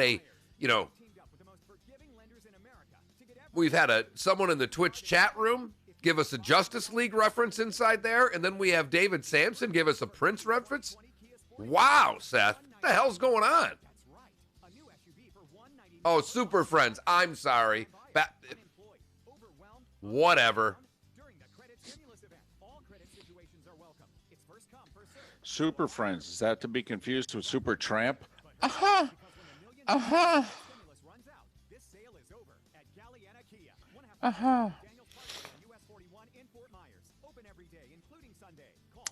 Never a fan, by the way. Of what, Supertramp? Right. Nope. Not a fan. I liked the cover of Breakfast in America with the waitress on it. It was a great album cover. Hardee's presents the new spicy Western bacon cheeseburger. It's just like the Western bacon cheeseburger with That's when album covers were a thing. Yes. I remember the line in, there was one line in WKRP where Johnny Fever looks at Venus and goes, come on, you want to go back and look at Carly Simon album covers? Why are we using this whip crack to explain it? Because jalapenos sound like this. Try the new spicy Western bacon cheeseburger at Hardee's. Yeah, we went boating, David, Saturday, and I may have had a couple. I came home and laid down at 3:40 in the afternoon. Wow. And never got up. Really? Woke up at midnight, laughed, went back to bed, woke up at 2, got up, watched a Doors documentary, and then the Richard Pryor documentary movie. There's nothing funnier than when he does the, That Ends Crazy album, and he's on the Dinah Shore show. It's on at, 9, 10 in the morning?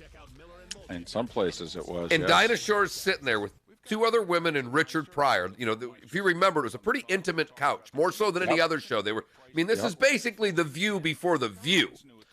And Dinah Shore's looking, and she's so sweet, and she's looking at Pryor, and she says, I'm really uncomfortable saying the name of this album. Will you say it?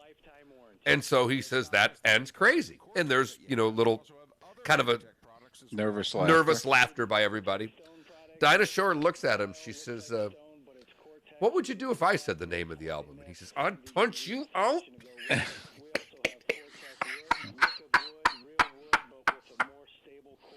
Well, I guess nothing much has changed. It was so funny. Well, and that was also, that was in the 70s. That's where 74. if you were a guest on the show, you basically stayed for the show. Remember, right? Johnny, if you were the first guest on the Tonight Show, they just moved you down, but you stayed.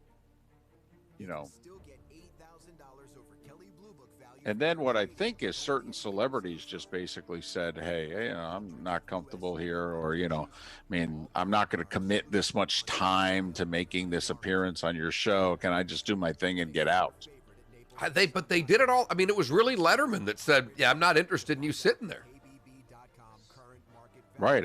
Because it was all through the 70s. Oh, yeah. It was all the way through the end of Carson. It was only certain celebrities would leave Carson. And remember, Carson was 90 minutes, until the late 70s, until Tom Snyder and that show Tomorrow. But Carson did 90 minutes for a long time. Glad you watched that. Glad you found that, Plumber. Pretty good, isn't it? It was good. McCarty and Lemieux did an interview together. Really, really good. About 4 or 5 years ago. They never really spoke. It was really good. You're live.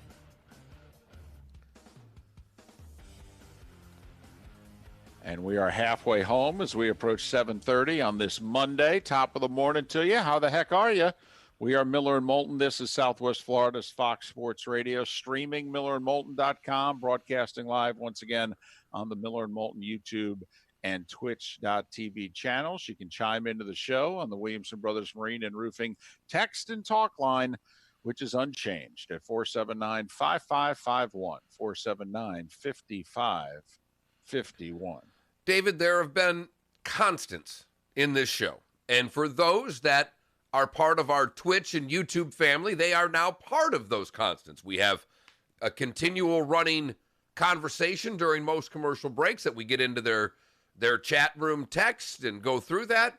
But for the longest time, we had Colin, who was there. And then when Colin left, Giro took over. And he has been our steady voice. Your Live has been Giro now for quite a while. And it's the only voice I'm used to in my head. Correct. It doesn't even seem right when someone else says it. Every once in a while, someone fills in. But last week, Katrina sat in. Didn't talk, sat in. Huh. I was not aware of that. This morning, yeah, you weren't paying any attention when Giro told us in the headsets. No. The one thing that I find interesting is that I always can hear mine, even if they're on the table. If you can hear them, you don't pay attention. Because I've tried to talk to you before, and you don't really care until you decide to put them on. You may put them on at 5:50 some mornings and say, hey, I got something I want to talk about today. But hey, that's my way of making eye contact with you. Totally. I mean, if I'm not making eye contact with you, there's a very good chance I'm not paying attention.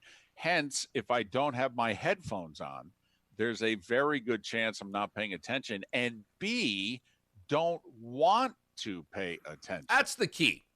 That's the key. And you are terrific at shutting people out.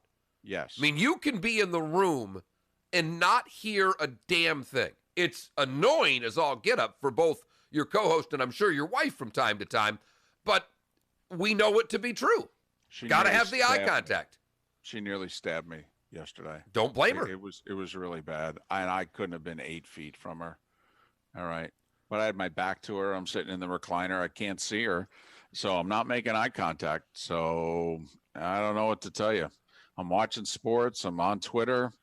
You're a distant third here, honey. I love you and all, but I mean, heck, I can't even see you. But I know Giro's Your Live because Giro has an accent, and I hear it, and I know we're ready to go. Right. And all of a sudden this morning, we get this cheery, happy young lady, You're Live. And I'm like, what the hell is this? I don't know. Katrina, I don't know if you're going to be able to do this for a long time because these are two grumpy old men. And you're going to have to learn some sarcasm or some angst if you're going to continue. That's all we're going to say. Right. Because it's very cheery and very nice, and I don't know how to handle it. Right. Plus, you have a soft voice. And Giro kind of leans forward in his chair when he gives us cues. Giro kind of like pushes us onto stage. You're Live. Kind of like, hey, get it together, guys. I've been listening to this commercial break. It's not very good. Come on now. Move it along. As a texter just says, Miller and Moulton, they hate happiness. Well, maybe. No, I don't know if we hate it. I resent that. I actually think that from a morale standpoint, for those of you who have been with this show longer than the last 4 months, admit it. You were concerned about how this show was going to sound when the coronavirus pandemic started to break out because, well, we can be a little surly. We can be a little sarcastic. We can be more than a little glass half empty. And I think the two of us have been as happy, peppy, bursting with love, and optimistic as we've ever been, quite frankly, these last 4 months. I think in part because we knew if we weren't, you all were going to go find the biggest darn frying pan that you could and just hit us about the head and chest with it. So I think we've done our part. We've been very upbeat, great energy. I don't know how much longer we can keep doing it, quite frankly. I mean, in a sense, even though I'm not really going to be paying attention, baseball starts Thursday. Whoo! Basketball and hockey 10 to 12 days from now. Whoo! Training camps in the NFL. Rookies are supposed to report tomorrow. Veterans in a week. Well, it's about damn time because I don't know how much longer Miller and Moulton can keep this act up. So we're not this happy. And it, from the mouths of children, David, is the old line, because we were driving, my daughter and I drove her to my mother's on Friday. And my daughter forgot she'd packed, and she had everything. She did a really good job, but she has a tablet that she plays games on, and she had the cord for the tablet to charge it, but she was playing with it before we left and didn't put it in the car. And I, of course, as she says, I'm like, I'm not turning around. We're 30 minutes into the Marco trip. I'm like, sorry, this is on you.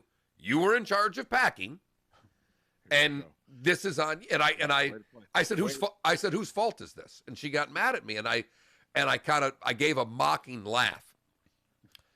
And she says, you know, Dad, I don't like it when you're sarcastic.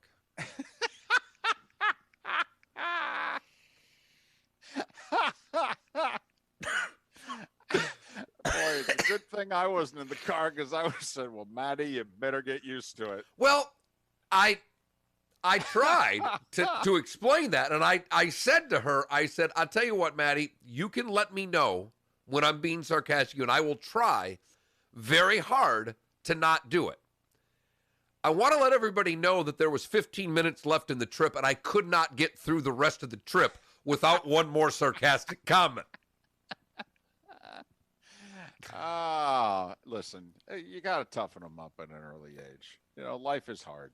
All right. I mean, if the worst thing you could do to them at 6 is a little sarcasm, I think you're doing okay. Hey, as my friends have told me, because I've been putting pictures up of when I have the daughter working, whether it's cleaning the baseboards or vacuuming the stairs or dusting the rails on the stairs, that when we went out boating, because she was at my mother, they go, where's your daughter? I said, would you just leave her home to clean? Not a bad idea. Yeah, just got to cut back. Can't have the maid service as often as we used to. Did announce that last night to the family. Was not met very well, because since we have put our cleaning people on hiatus, as I have taken over as the Mr. Mom of the house. And I announced last night before dinner that the cleaners were coming tomorrow, and if everybody could pick their crap up, I'd really appreciate it. Because the whole cleaning before the cleaners went out the window when I took over. Well, that's good. That means you also don't wash your dishes before putting them in the dishwasher. Maybe one of the 5 biggest pet peeves I got going. Look at my wife all the time, and I go, you just spent enough water, rinsing that dish. I don't know why we need to put it in the dishwasher now. I'm pretty sure I could just towel this sucker dry and put it back. Yeah, so you'd hate me then. I do a lot of rinsing.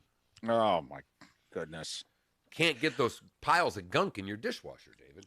479-5551, 479-5551, Williamson Brothers Marine and Roofing text and talk line. Our poll question today, since the magic numbers for these 3 seasons are 3, 10, and 12, which season that's going to start / resume are you most fired up about in the next 12 days? Baseball, basketball, or hockey? So far, hockey is winning.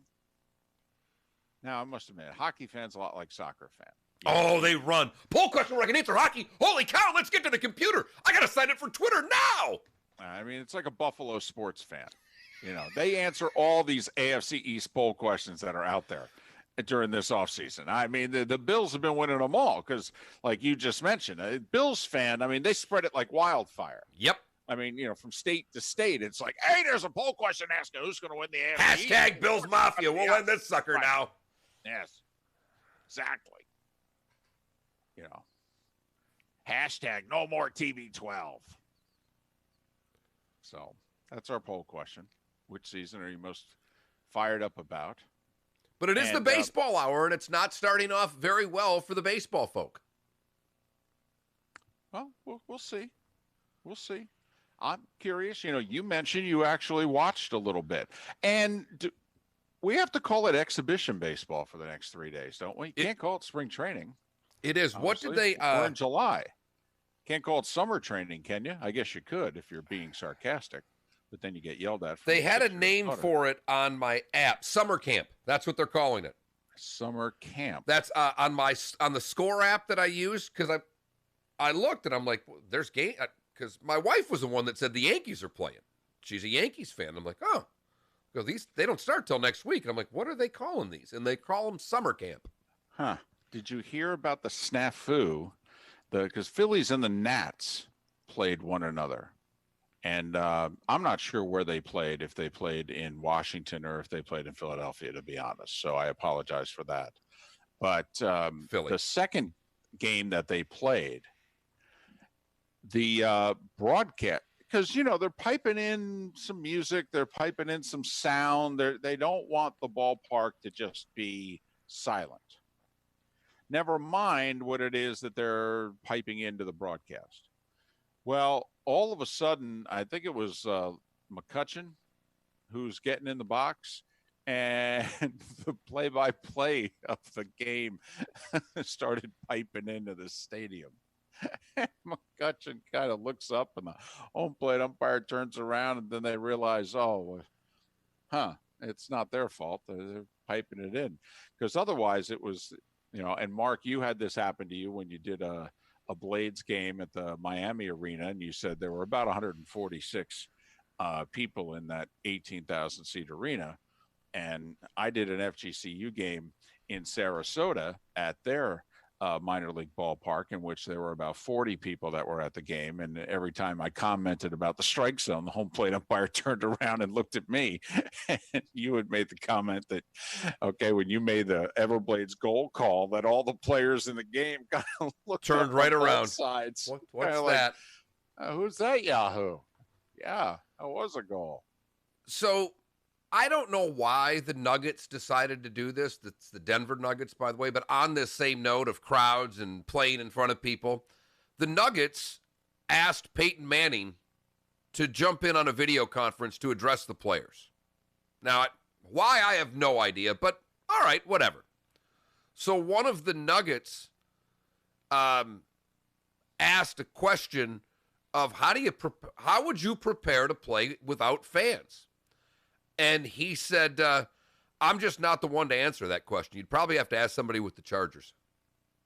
Yikes. Nice. So in other words, you got to ask Phillip Rivers that question. Man, right. That's funny. That's some good material right there. I mean, that's strong. Well, listen, I believe it was Logan Morrison, who has played for both the Marlins and the Rays, who was the one who was asked about playing in this. And he goes, well, I've played for the Marlins and the Rays, so this isn't going to be a problem.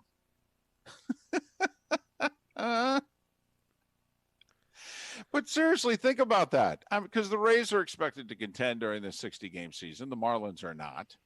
But I don't know how much different it's going to be. I mean, listen, I've seen some of those 30 and 60-minute videos that the Rays and the Marlins have produced about their own seasons and what have you, and they've addressed it in their own team-produced videos. They've addressed playing before a small number of fans. We had Jared Bednar on a week ago, head coach of the Colorado Avalanche, and he talked about how important, he didn't even say, I know he wants his team to do that, but he just really pointed out when David asked the question, David's asked it of every hockey guy we have, because I think it's the biggest thing pressing you is like, you have an energy line. You have guys that are sent out to change the momentum in a game, to get the crowd excited. How do you accomplish that? And Jared gave the answer, the teams that are able to have their own energy. David Sampson said nearly the same thing in his interview less than an hour ago, in which he said you can't rely on the crowd to get you pumped up. The teams that can create their own energy for this abbreviated season are going to have a tremendous advantage. 3, 10, and 12 are the number of days between now and either the start, 3 days away, of the start of the baseball season, 10 days away from the resumption of the NBA season, and 12 days away from the resumption of the NHL season. And for that matter, NFL rookies are expected to report by tomorrow, and NFL veterans are expected to report to training camp a week from today. Despite all the mumbling and grumbling about the NFL and their lack of protocols and what have you, as of right now, unless the NFLPA is going to get involved and put a stop to this, that's the timeline in major sports. Miller and Moulton. Today was the day when when we come back. Thanks so much for listening. Southwest Florida's Fox Sports Radio. Drive home with the Doug Gottlieb Show. How do you put a team around Pat Mahomes when he's making huge money? Spend your money on guys that can get after the quarterback. Spend your money on guys that can protect the quarterback. And if you draft a running back early, that's fine. Second round preferable to first round. Don't give him that second contract. NFL Pro Football Talk this just put out literally at 7-11, and they never have crap out that early. NFL now proposing one preseason game.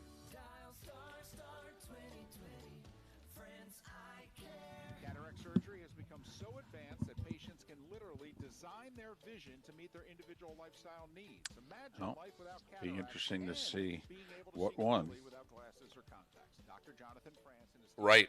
What? Now, so Puig was going to sign with the Braves. He tests positive, and now they're not going to sign him. Right, because he's going to have 14 days, and and so it's just he didn't sign the contract, and they pulled their offer because you're going to miss the first week or so of the season, which, if you think about it, a week is almost 3 weeks. I got you, but someone's going to sign him. It's a bat for 50 games. I don't know why you wouldn't. I'm with you. Listen, I thought the Marlins should have signed him. Perfect situation. I know he can't help you, quote unquote, at the gate, but Marlins need offense. I don't see how Puig's back could hurt them. Actually, have a little bit of pitching. Playing in the wrong division, though. That's this Thursday through Sunday at Captain Pete's on Colonial Boulevard near McGregor, across from Broadway Palm Dinner Theater in Fort Myers. Go to captpeats.com for more details. Pool need a checkup? Call the doctor, the pool doctor. Hi, Dr. Mark here. Is your pool a pain to operate? I was talked to my buddy out in Portland. We talked for a while. It was kind of funny because we talked for a bit. Let's talk about something other than COVID. And within 3 sentences, we're back to it because I'm like, so what's your daughter doing for school? Just those different things. But we got going. He goes, oh, the Fed can just keep. He goes, you ever notice we haven't talked about the debt in this country in 4 months?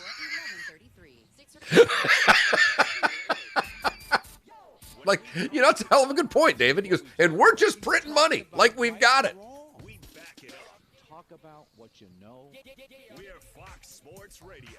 And when we talk the talk, A lot of sports stuff to talk about. we back it up. Good sports talk radio. On Fox Sports Radio. We've got our good friend Tim Meister, owner of the Floor Meisters in Naples, on the phone. We're talking about their huge selection and great. This does, look, and I know it's only Twitter, but David, this poll shows a lot for down here. Mm-hmm. The NBA's at 12%. Right. 1 in 9 say the NBA.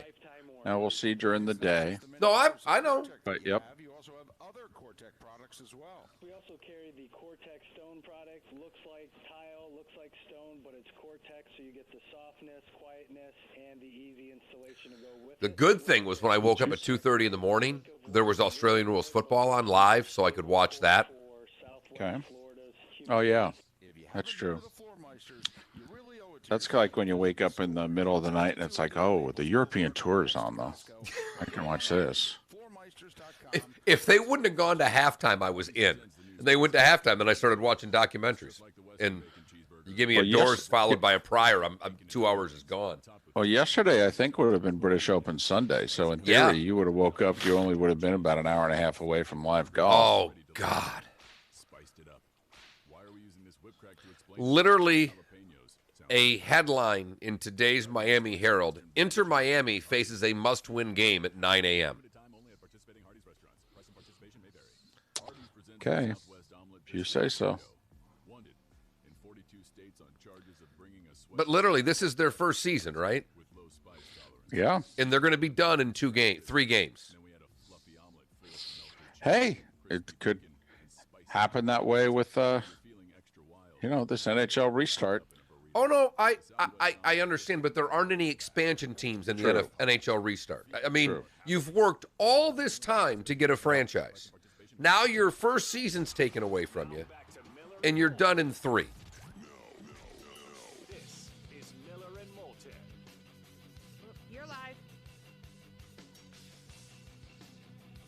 Little more oomph there, David. Kind of pushing us off the diving board there. Get in the damn pool. Go to work.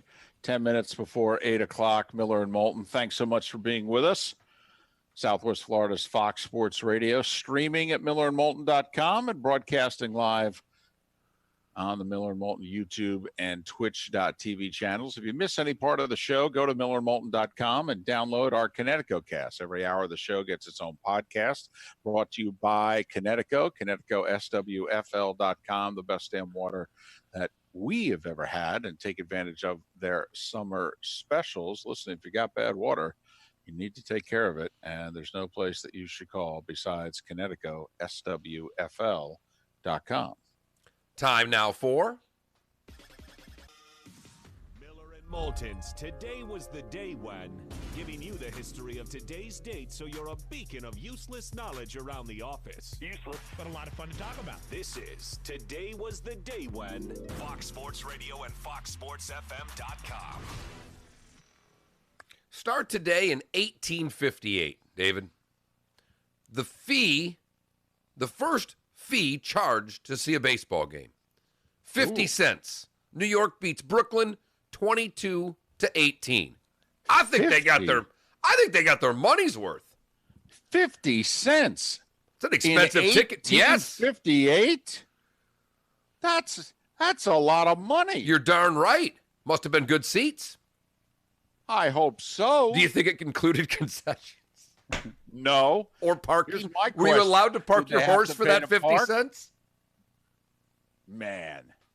Wait, you're charging me a dime to park? Are you serious? How much for a cardboard cutout? 1871, British Columbia joins Canada. 1876, the first U.S. intercollegiate track meets held. Princeton wins. Well, everything in college seemingly started between Princeton and Rutgers. So we jump all the way to 1965 when Yankees pitcher Mel Stoudemire hits an inside-the-park grand slam home run. And it was today, 51 years ago, that Apollo 11 landed on the surface of the moon. Yep. It's also Chappaquiddick. I tried to stick to good things. Yeah, I understand. Anybody got a Volkswagen for sale? 1976, Hank Aaron hits his 755th and last home run off of Angels' Dick Drago.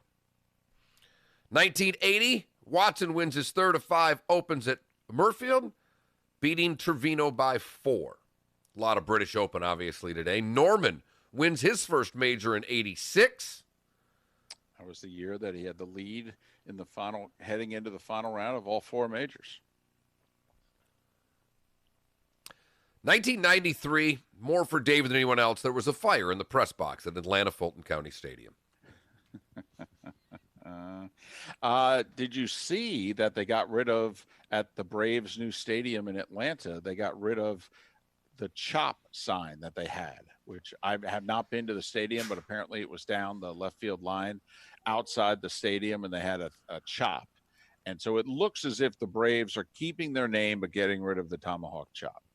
97, Justin Leonard comes from 5 back after 3 rounds to win by 3 over Darren Clark and Jesper Parnevik. His only major. 2008, Padraig Harrington wins his second Open in a row, winning by 4 over Ian Poulter. And Rory in 2014 goes wire to wire at Royal Liverpool ahead of both Sergio Garcia and Ricky Fowler. That was when Rory dominated the summer. He'd come back in a month and win the PGA also, which has turned out to be his last major. Birthdays today, I've never gone back this far. 356 BC, David, Alexander the Great, just so you can do the birdcage line in your head. 1929, Red Wings owner Mike Ilitch was born, or the late Red Wings owner Mike Ilitch was born, and the late Pistons coach born today in 1930. Chuck Daly would have been 90.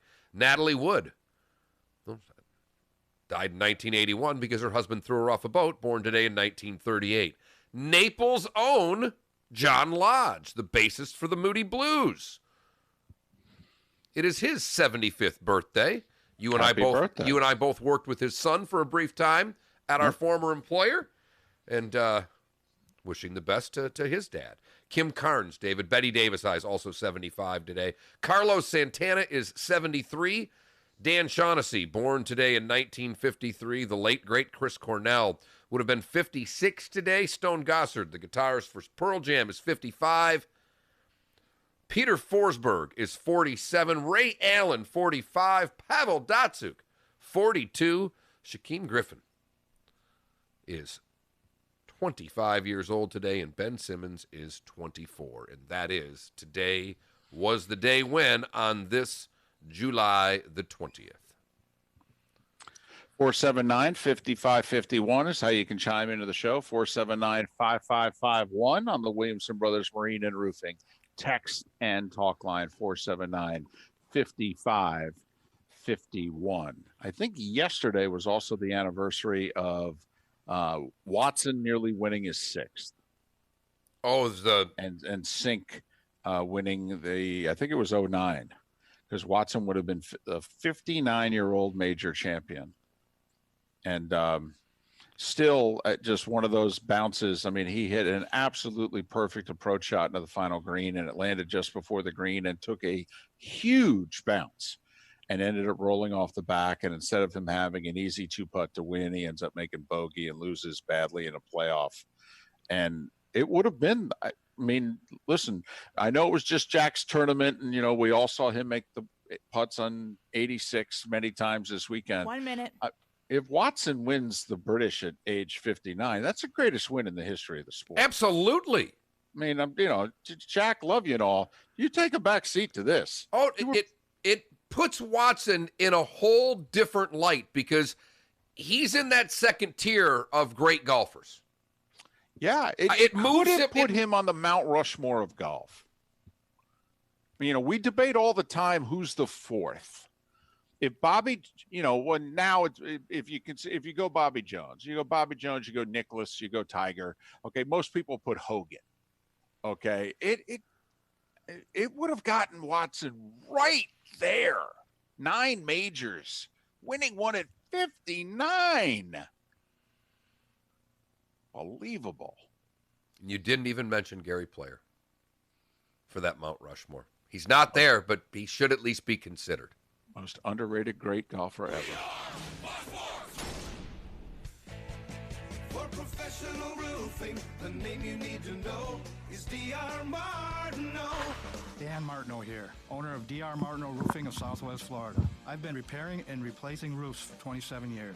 We operate with integrity, knowledge, and service. Google DRM Roofing or call 239-332-1441. License number CCC 1326954. For professional roofing, the name you need to know is D.R. Martineau.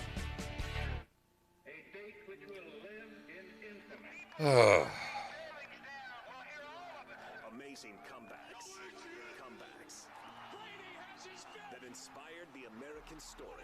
And before you know it, another great American comeback story in stopping the virus will be in the books. We will have a great victory. Our story I really think this promo needs to go away. I don't know about the rest of you.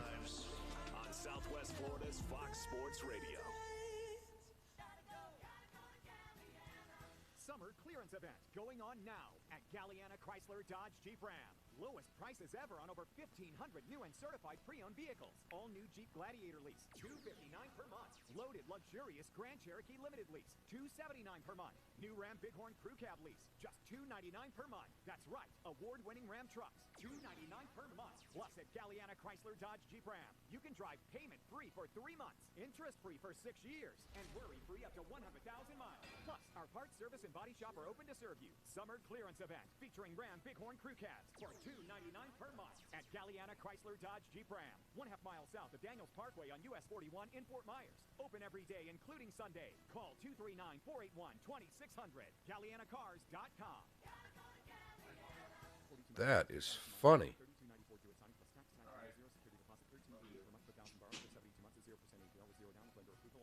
WFSX AM from Naples to Cape Coral and all of Southwest Florida. 94.1 Fox Sports Radio. We are Fox Sports. Do I hate comebacks? No, I don't hate comebacks. I hate hearing a promo about defeating the coronavirus when it's getting worse. That's all. It's just me. Every time I hear that guy's voice saying a great comeback, that promo drives me nuts. That's all. I just thought out loud. I probably shouldn't. I talk to you folks in the Twitch chat room a little more openly than I talk to others about my thoughts. And that just promo annoys me. That's all. I love comebacks.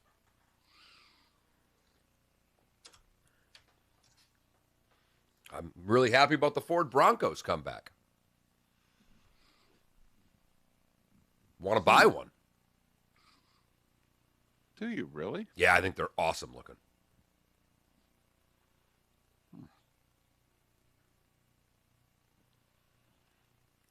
Then again, I don't really need a car anymore. I'm looking forward to the sidewalk being done so I can take the golf cart to pick Maddie up from school. You know how pissed those parents are going to be when I skip the whole line in a golf cart? Yep. I don't give two blanks either. I don't know what to tell you. Golf carts have their privilege. Since we can't sit next to one another, I was thinking about the first break, toasting my English muffin and saying, hey, it's English muffin time during the starting five. And Moulton. Love BOGO English muffins. You throw one on the counter, you throw the other in the freezer. There you go. For a week, then you take it out. When you've got BOGO, it's like, hey, knock yourself out. Broadcasting live from the Kobe Cooling Remote Studios, where it's always cool and comfortable. Ooh, Sidney Crosby misses practice with undisclosed issue. Now, the best local sports show this town has ever heard. Here's Miller and Moulton. You're live.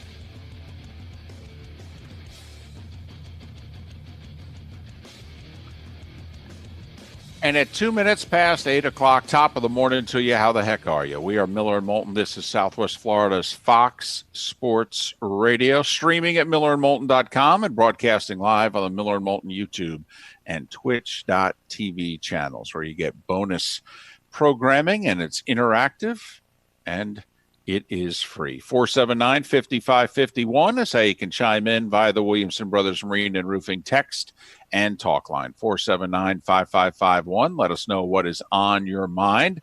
A couple of things that we have touched on briefly, but I'd like to go into in a little greater detail, if you're ready, Mark. Okay.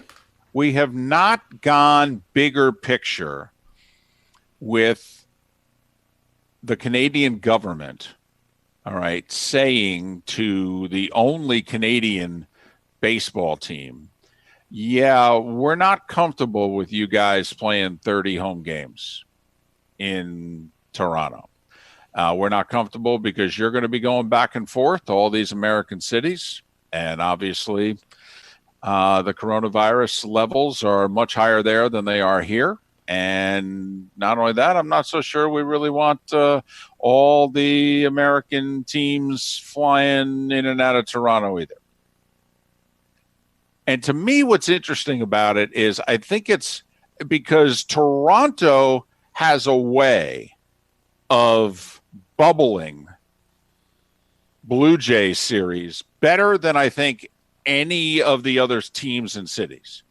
And for those that aren't familiar, the Blue Jays play in a stadium in which there is a major hotel that is part of the stadium. I mean, it's attached to it. The rooms that are in center field, I mean, that's right. Your view is the ballpark. I mean, they zoomed in one time a few years ago, all right, on one of the rooms, and there was a little extracurricular activity going on. All right.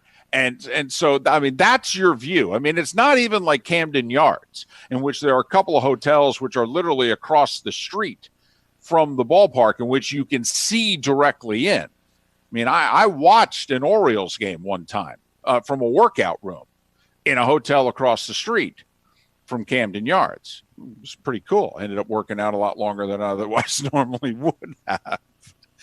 All right. But if you think about it, you could fly into Toronto, they take you to the hotel, and literally you say to the team, hey, you can't leave. All right. You flew in, we transport you to the hotel. There's no reason for you to leave. There's not food and drink wise and what have you. You're in the hotel, You're literally going to go downstairs and walk out onto the outfield. You're going to walk back to your room, and in 2, 3, or 4 days, we're going to take you to the airport. You're going to get the heck out of Dodge. You're not going to come in contact with anyone.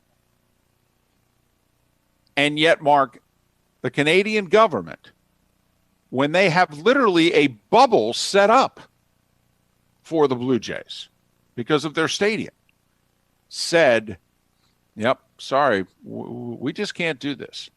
And when you heard the news, and I don't necessarily mean you personally, but I'll ask you, but to everyone listening, when you heard the news, did you think it was political or did you think it was sports? I thought it was political. Thought it was completely political. That's why I brought it up on Wednesday when I started hearing rumors of this happening and was poo-pooed by both you and Seth, because I'm like, and you guys are like, yeah, I'm not hearing this. I go, I don't know what to tell you. This is what I'm seeing. I'm seeing it in Toronto newspapers. And I brought it up a week ago because I thought this was going to happen. I wasn't the least bit surprised. I tried to tell everyone last week that this was going to happen, and I think it's 100% political. I think that right now, whether it's political or health, or you want to say both, the entire world has told us not to come over.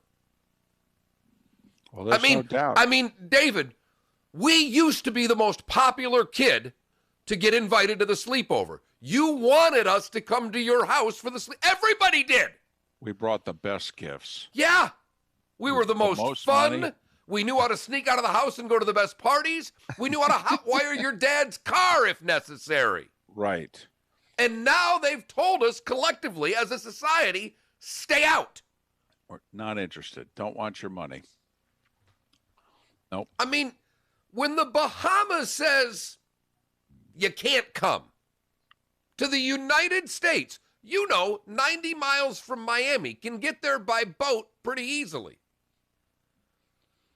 And, Memphis Tom says, I'm starting to think the world hates America. No, the world just doesn't want us to come over right now.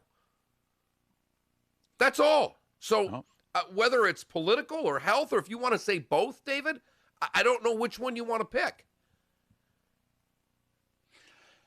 And 10 days ago was the first that we were hearing that the Canadian government, because this went 3 different ways. At first, they still had the ban in place. And remember that the Blue Jays had to get approval from the Canadian government. I mean, 10 plus days ago, it wasn't even possible for the Blue Jays to play their home games this year in Toronto. They weren't allowed back in without having to have a 14-day quarantine.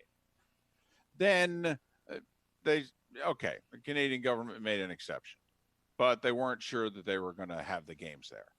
Then, about 5 or so days ago, the indications were, the Canadian government's going to go along with this. They're going to be okay with the Blue Jays playing their 30 home games, and because they can bubble themselves and they can bubble the opponents, and we'll get through this. And then, boom, the news comes down late Friday. Not going to allow it. Nope. Go. We don't care. We're at Buffalo, Jersey, Charlotte, you name it. And the only reason, just quick sidebar, and Mark, you're familiar with this because of the time you spent in Atlanta. The only reason that Charlotte's even a possibility is because there's going to be no fans at the games. Because when Charlotte has been talked about as a major potential MLB expansion city, well, the Braves claim Charlotte. It's technically, it's like a 4-hour circle, and that's why it'll be interesting to me. But Nashville and Charlotte, I mean, if you drove from Nashville to Atlanta and Charlotte to Atlanta, I think you Same get there drive. a little closer from Nashville, but not 2.5, much. David. I actually think Charlotte's probably 2, probably a half hour different, but it's about a 2-hour drive to Charlotte, maybe, and it's 2.5 to Nashville. Because my first wife lived in Atlanta when I lived in Nashville. Made that drive enough. It's 2 hours and 30 minutes all day long. The other one's about 2. Oh, you drive pretty fast. I can't get from Charlotte to Atlanta too, but I hear you. I mean, the drives are pretty similar, is my point. And Atlanta has always claimed Charlotte as a territory, and they said we would block an expansion franchise there. Those fans, those baseball fans, they're fans of the Braves. We're not going to let them be fans of anybody else. So if Charlotte ends up becoming the place that Toronto's going to play, it will only be because there will be no fans at the games. Otherwise, the Braves would block it territorially. But just curious people's reaction when they heard the news. Also when the NHL 3 weeks ago just said, upon further review, we're going to Canada. And whether or not people in this country, if you reacted a certain way, whether it was just a raised eyebrow, whether it was, hey, that's smart, whether you were insulted by it. And you said, I don't understand, why are they doing this? This is BS. I'm guessing there are a few American sports fans who could care less about the Toronto Blue Jays. But when they heard what the Canadian government did on Friday, probably said, well, blank them. Probably. And others who probably said, well, I've got to admit, that's pretty smart. And that's where I was. I saw this one coming. I would have been far more shocked if Canada allowed Toronto to play there. That would have stopped me in my tracks with what's going on.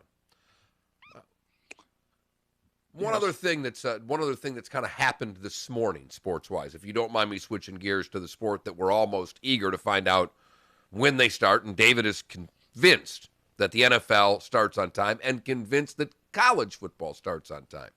The NFL had already sacrificed 2 preseason games. They are down to 1 preseason game.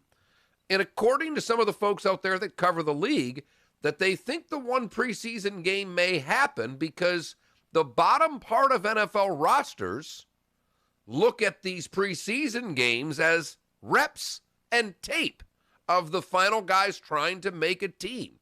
And people who cover the league think that the NFLPA would approve the 1-game preseason for the bottom half of the union, if you will. Well, it also is an obvious compromise. The players initially proposed no preseason. The owners were the ones to cut it from 4 to 2. And so obviously, if one side's proposing 0 and the other side's proposing 2, I think we can compromise at 1. You and I think they're also going to compromise when it concerns opting out. Right now, the league and the players don't have agreement on that. We think that the obvious compromise is that the league says to the Players Association, well, if a player opts out, they don't get paid. But we'll give you your service time. Now, we'll see whether or not players are okay with that. I think some players may be upset, and I know they're not supposed to turn on their fellow player, but you could see where some players would be like, so let me get this straight. I'm going to play and you're not going to play, and we're both going to reach free agency at the same time. I mean, I understand you don't get paid, but you get service time also. The other part that has to be worked out, Mark, is like, I think Dexter Lawrence? DeMarcus Lawrence, of the Dallas Cowboys. He makes $20 million a year, and he was given a signing bonus a year ago by the Cowboys. He's talking about opting out. His wife is pregnant, due in October, and he's openly talking about, I'm not sure what I'm going to do. Well, the one thing that the NFL seems pretty adamant about is, remember when Barry Sanders retired from the Lions, and the Lions said, Barry, okay, we get it. We paid you a signing bonus and you only played 2 of the 6 years on your contract. You owe us 2/3 of the signing bonus back. And Barry wasn't happy about it. But the Lions won, and Barry had to write him a check for $7 million. And it's the same here with DeMarcus Lawrence. All right. He got a 5-year deal, and I think he got a $25 million signing bonus. So if he opts out of this year, whatever it is the league and the players work out, that's one thing. But then DeMarcus has to write a $5 million check to Jera. I mean, that's the other part of opting out. If you had a signing bonus, there's a good chance, even if you get your service time, you're going to have to give him his money back. Which is why Pat Kerwin has been pretty adamant throughout all of this that he doesn't buy many of the players opting out, sitting out, doing anything of the like, because at the end of the day, they want to get paid. And once money starts disappearing, the guys make different decisions based on their checkbook. One other thing that's happening as we go on, and it's been talked about on this show for a while, but it looks as if the league and the Players Association have come to at least an understanding of extra practice squad players. And one of the things I'm reading is that the team will be able to instantly add up to 16 players up to 90 minutes before kickoff. That's just total COVID. But wow. Yes. I mean, the practice squad is going to be expanded from 12 to 16. They're changing some rules for practice players, but again, you can promote players instantly and it's not going to affect things because they have to have reserves for COVID. Guys, the NFL and the NFLPA right there are telling you we are planning on having a lot of positive tests. That's what that tells me. Agreed. Well, and you have to prepare for the worst and then hope for the best. The other thing, and I know this is minutia, but the NFL's talking about we're going to test twice a week. Well, we won't get into, availability of tests and the reliability of them and how long it takes to get your results back. But the NFL, this is a big issue. Now, obviously, the league's got the money. The teams have the money.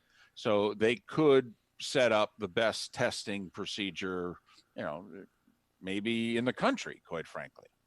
But what's most imperative, you could argue, is the timeliness of the results. Because think about it. They're going to have to test on Mondays and Thursdays. I don't see any other days that they're going to test. They have to test on Mondays, at least for the teams that are playing on Thursday. And practices start on Wednesday.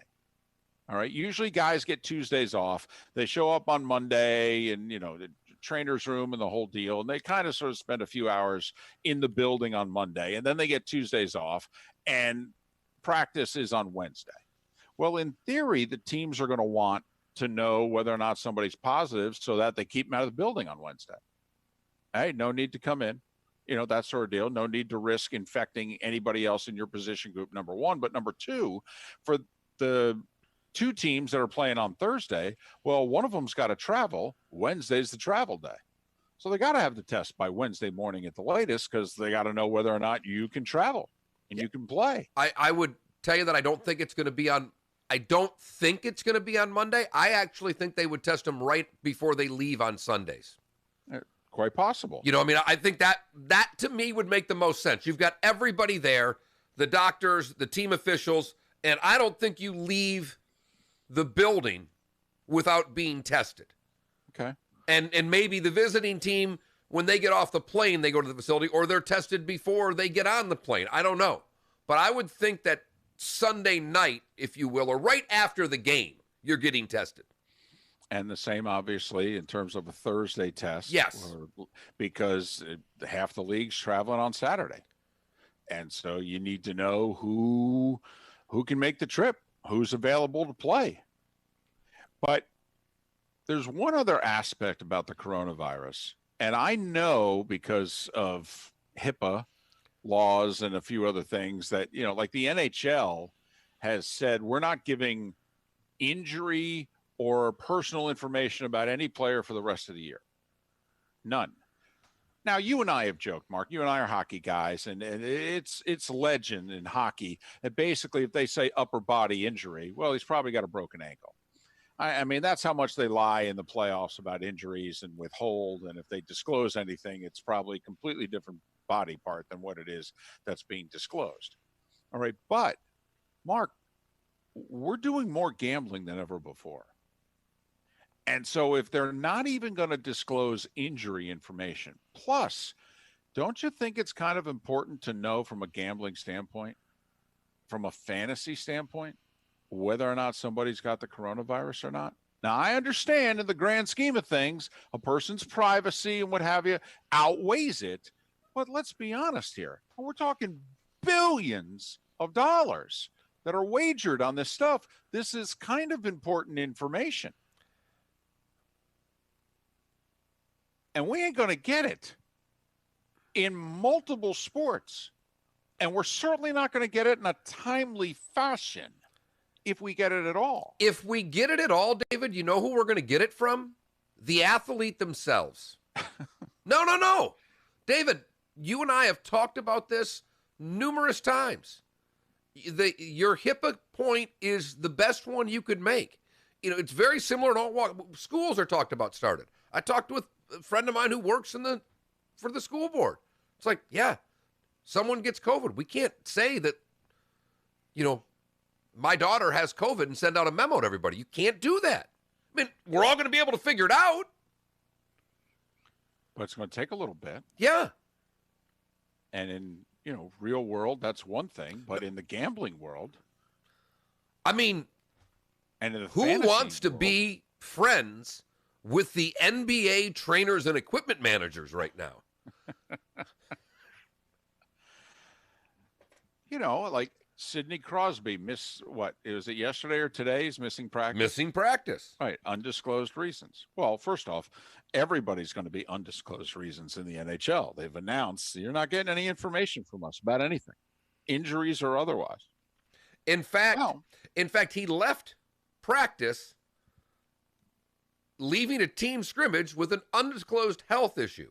And to David's point, head coach Mike Sullivan declined to offer specifics, saying he was simply not permitted to comment. Right. That's the head coach. Can you tell us about Sidney Crosby's injury? No, the best player on your team and arguably the second best player still in the league. Maybe not, but he's certainly still a top 5 guy. Not permitted to comment. Hey, what's up with Sid? What do you mean, what's up with Sid? Well, he left practice. Oh, did he? I mean, Mark, it makes me laugh. Urban Meyer actually did that one time when Tebow was with the Gators. He did. Okay, Tebow wasn't in practice. And then this was around the time in which we wondered, did he suffer because he played against Kentucky the 2 times he played against Kentucky in Lexington. One time he ended up suffering a shoulder injury, which didn't get diagnosed, in which the media was not made aware of for weeks. And then obviously suffered that high-profile concussion. Okay, and we, we're covering the Gators a week or so later, and Tebow wasn't in practice. Now, we don't pay the closest attention to what's going on at practice, but it was pretty easy to know if number 15's not there. Oh, yeah, and he's left-handed. No other quarterback you have is left-handed. And Urban, with a straight face after practice, was asked, hey, why was Tebow not at practice? And Urban said, with a straight face, said, Tebow wasn't at practice today? Huh, I didn't notice. Now, that's funny. That's good material. Now, he was serious when he said it. And the media is like, he didn't know. I mean, what are the odds that it would be like Mike Sullivan not noticing? Could you imagine if Mike Sullivan said, Sid wasn't in practice today? Huh, I didn't notice. Well, the best part is that the media tried to get to Mark Recchi, their assistant coach. And Recchi just looked at him and goes, you're trying the wrong guy. He says, I think y'all know the league stance right now. Sorry about that, and walked away. But, I mean, think of this. The media, this will go on constantly. Yeah. Because the media, every media member's got one, I don't want to say friend, but one good acquaintance on the team. One guy he can go to get info who's going to give it to him. It's always worked that way. Right. And somebody's going to give it up. Somebody on some team's going to give it up and go, oh, come on, man. Don't. Right. I can't give it to you. I can't give it to you, man. No way. This gets out. They will start tracking down where it came from. Most of the stuff they don't care about. This they're going to care about. I can't give it to you, man. Sorry. Can't do it. So we don't know. I mean, did Sid just not feel well? Did Sid have a personal issue going on? Did Sid, take a puck somewhere in practice and he just needed to be done for the day? Or does he have the coronavirus? I guess we'll, it was like when Harden and Westbrook didn't show up on the plane with the Rockets when everybody else did. Wonder what's going on here. Well, the basketball fan is awake, and they're making their push. on Twitter. Which abbreviated season are you most fired up to watch? The NHL's still winning, but now with less than 50% of the vote. Baseball is second, and 20% of you now have said the NBA. When we come back, I'm going to steal a segment from The Herd where David was right, and it was an easy one. But they backed David up over the weekend. I'll explain on the other side. Miller and Moulton, thanks so much for listening. Fox Sports Radio, where we stream the show at millerandmoulton.com, and you can look live on twitch.tv.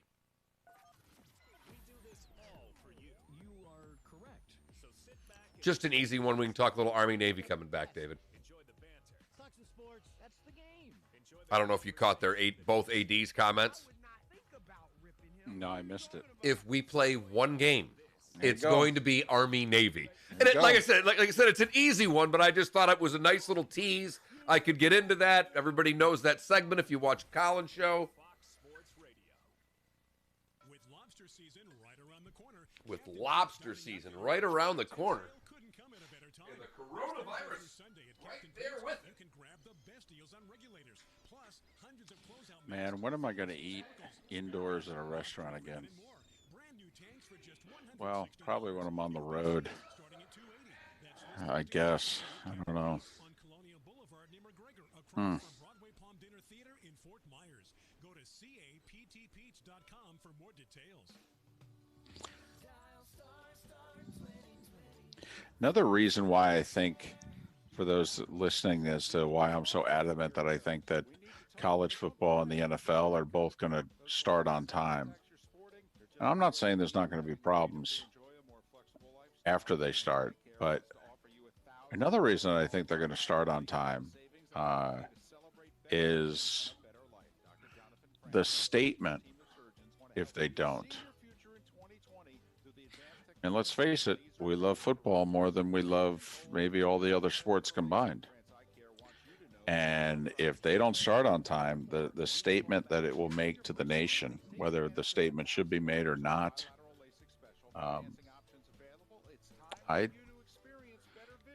politics could play a role here. I mean, don't you think that the administration is not urging, because they are, they want sports back. They want it to start on time. I mean, it'll be a major blow to the psyche of this country if football doesn't start on time. And if you're working in the current administration, you desperately want football to start on time. You want to be turning the corner on this thing. You want people to feel as if, okay, we're going to make it. We're going to be all right. So, and if you look at the 3 Power 5 conferences, those states are far more red than they're blue. And we know the NFL owners are far more red than they're blue. And I think you're naive if you don't think that plays into it. That's why the Canada thing was obvious to me. That was a shot. There's no love lost between those two. No. I mean, come on. Well, but there's political and right and there's political and wrong. I mean, Canada also got to not hide behind, but Canada gets to go, hey, don't know what to tell you. European Union won't let them in either. Why should we? No pressure. We're the company your neighbors use. License CICO 57313. Hobie, most trusted name in the business since. I do think that New Jersey idea is actually the best one. Totally. 100%. I mean, you think about it. You can, within a 2-hour bus ride, you got your 30 home games, and then your Yankees, Mets, Phillies, Orioles, Nats games, all taken care of.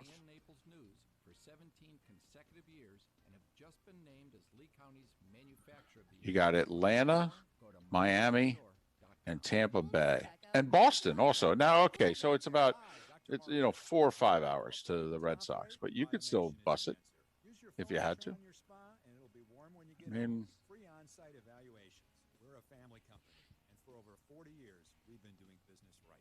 prescription is the Pool Doctor award-winning pool service, repairs, and unheard of $39 diagnostic calls. That's mypooldoctor.com or 239-574-1133. State certified CP. Plus, also right now, New Jersey might be the best state in the country in terms of the numbers. All right, now we're getting somewhere. This is Miller and Moulton. You're live. And welcome back at 8:30 to Miller and Moulton on this Monday. Hope you had a good weekend. Thanks for starting your week with us on Southwest Florida's Fox Sports Radio. Our poll question: of the three sports that are getting underway or resuming in the next 12 days, Major League Baseball in 3 days, NBA in 10, NHL in 12. Of the three sports that are resuming or getting underway in the next 12 days, which one are you most excited about? Hockey, baseball, basketball. And right now, that's the vote total in that order. Hockey, baseball, and basketball. The sports that you're most excited about that are resuming or getting underway for the first time this year. That would be, I mean, that's my exact order. If I were to rank them, I'm fired up about the hockey. It's going to be a great ride. The baseball, you have really single-handedly done more to get me fired up about baseball than any person in America.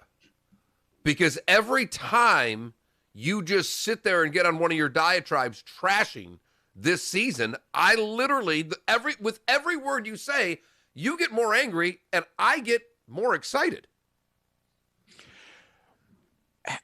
I will say this. My hope for this baseball season, I hope there is a team that we are pretty sure if we were playing 120 to 162 games, that this team was going to make the playoffs.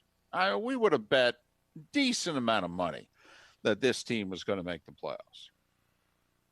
But in a 60-game season, misses it.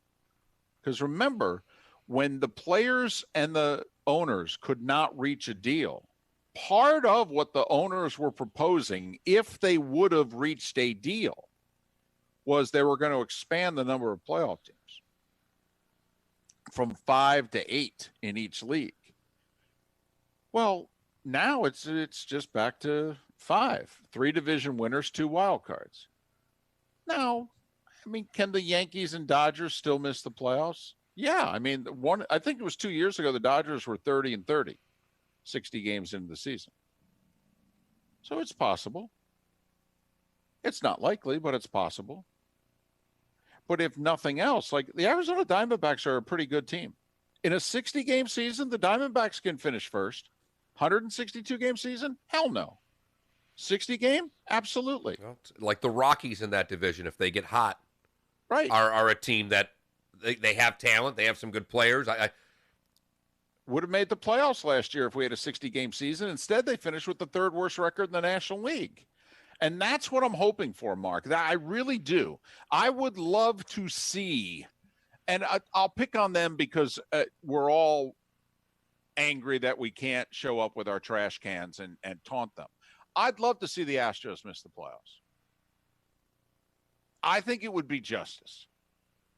I really would. I'd pick a team, whether it's the Angels, the Rangers, somebody out there, because Oakland's considered the next best team in that division. So the thought is if Houston doesn't win the division, it'll definitely be Oakland. But I would love for the Astros to miss the playoffs. I'd love the Dodgers to miss the playoffs. The Yankees. Okay. This is one of those years that because the story is what you're talking about. The story is if the Yankees, the Dodgers, the Astros, the teams that we expect to win because they're the most talented, for whatever reason, don't. And an upstart team ends up winning a certain division. That's the excitement of this year. But look at 162. We all know how we watch baseball. You get into it for the first month. You take a couple of months off where you kind of pay attention, and then you get back in after the All-Star break. Well, this is a sprint. This should be fun. And you know how much I love day baseball and sporting events starting early. The opportunity for all-day sports that's going to happen here shortly is just tremendous. I mean, what was the headline you read to me during a commercial break earlier? All right, about the MLS David, let me give you that headline again. I was going to save it for what's on tap. But this is from today's Miami Herald. Inter Miami faces must-win game at 9 a.m. At 9 a.m. When is the last time a professional sports team in this country faced a must-win game that will be done before noon? Hey, speaking of soccer, did you see the big soccer story over the weekend? No. Once again, let's project this out. I think it's Leeds United. Leeds. Anyway, they've been relegated for 16 years. They got promoted over the weekend. Somebody won, somebody lost. They're going up back to the show. Now, we don't think it'll ever happen in this country. It won't. All right.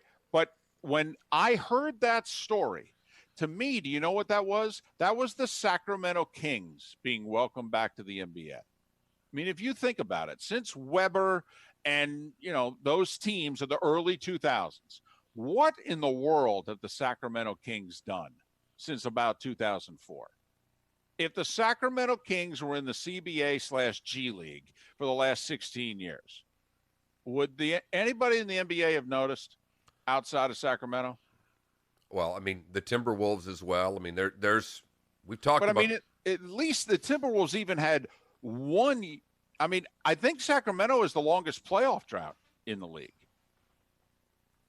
But I know what you're saying. Timberwolves have had 1 year during that time. Yeah. And there's a lot of that in the NBA, unfortunately. But I said before the break, David, we were going to kind of play Colin Cowherd's game when David was right. And it's just a one-item thing because I saw this headline that came, I believe, either Thursday or Friday night. But the athletic directors for both Army and Navy released a statement that basically said if there's only one game we're going to play, it's the Army and Navy game. As Damn if right. everybody didn't know that already. It was the most obvious of all answers. Listen, for everybody that believes Ohio State, Michigan, and Alabama, Auburn, and whatever it is that you think the greatest rivalry is, for 364 days, when they are training in Columbus, Ohio, they do not end their workouts with beat Michigan. When they're working out in their weight rooms, all right, they do not have the number of days until they're playing Michigan. Okay, and Ohio State's fans like, well, we beat them a lot now. Fine, do it in reverse. Jim Harbaugh is not ending team practices with, beat Buckeyes. There's nothing on the wall as to how many days until they're playing Ohio State again. All right. There's all of that with Army and Navy football. 364 days. That's how they begin and they end their workouts. But leave it to the athletic director from Navy to simplify this for all of us. Chet Gladchuk is his name. If there's only one game we're going to play, it's the Army-Navy game. Unless the pandemic is such at a time that we're precluded by the city of Philadelphia to play that game, we have every intention of playing Army-Navy. The game is already virtually sold out. Can we accommodate that number? I don't know. We always look at it this way, including Notre Dame on Labor Day weekend. We're preparing for scenarios, and we can always back down if we have to. Good old-fashioned ticket refund. Everybody does it. If we have to give money back, we give money back. But at least we're prepared right now on the front side. I'm sorry, but how the hell pro leagues can't come up with a paragraph that's that simple and him and haw over so much crap? We said it last week when the city of Philadelphia made their declaration and then the next day tried to walk it back a little bit. in which they said, yeah, there's not going to be fans at any sporting events until February of 2021. And we're like, everybody's talking the Phillies, the Eagles, the Sixers, and the Flyers. There's this little thing called the Army-Navy game that's scheduled for Philadelphia in December. And that game sold out. And people travel to come to that game. So they better figure out what they're doing. And Mark, that's going to be one of the, because if you're the Eagles, you're very interested in how many people they're going to allow at the Army-Navy game, because Army-Navy plays on Saturday, December 12th, and the Eagles have a home game on Sunday, the 13th. So you know the Eagles are just sitting there with their chin on their hand going, let us know what the percentage is, because I can tell you right now, that's going to be our percentage, at least beginning from December 13th to the rest of the year. The Army AD doubled down basically in a similar statement. I have no idea what that game may look like once all necessary safety measures are put in place to guard against the pandemic. But if there's only one game played in the country this year, we fully expect it will be the Army-Navy game. As do I. So, as do I. If there's one game played in the country, we fully expect it to be the Army-Navy game. Mm-hmm. All right. So that was our one and only segment of where David was right. He's right a lot. But but that one, I just wanted to point out to folks, because as you say, David, there are rivalry games, and then there's the Army-Navy game. Now, obviously, I'm biased towards the game. Sorry, Mark. And I think it's great. And there are some that, acknowledge the rivalry and what they represent, but they don't think it's great. The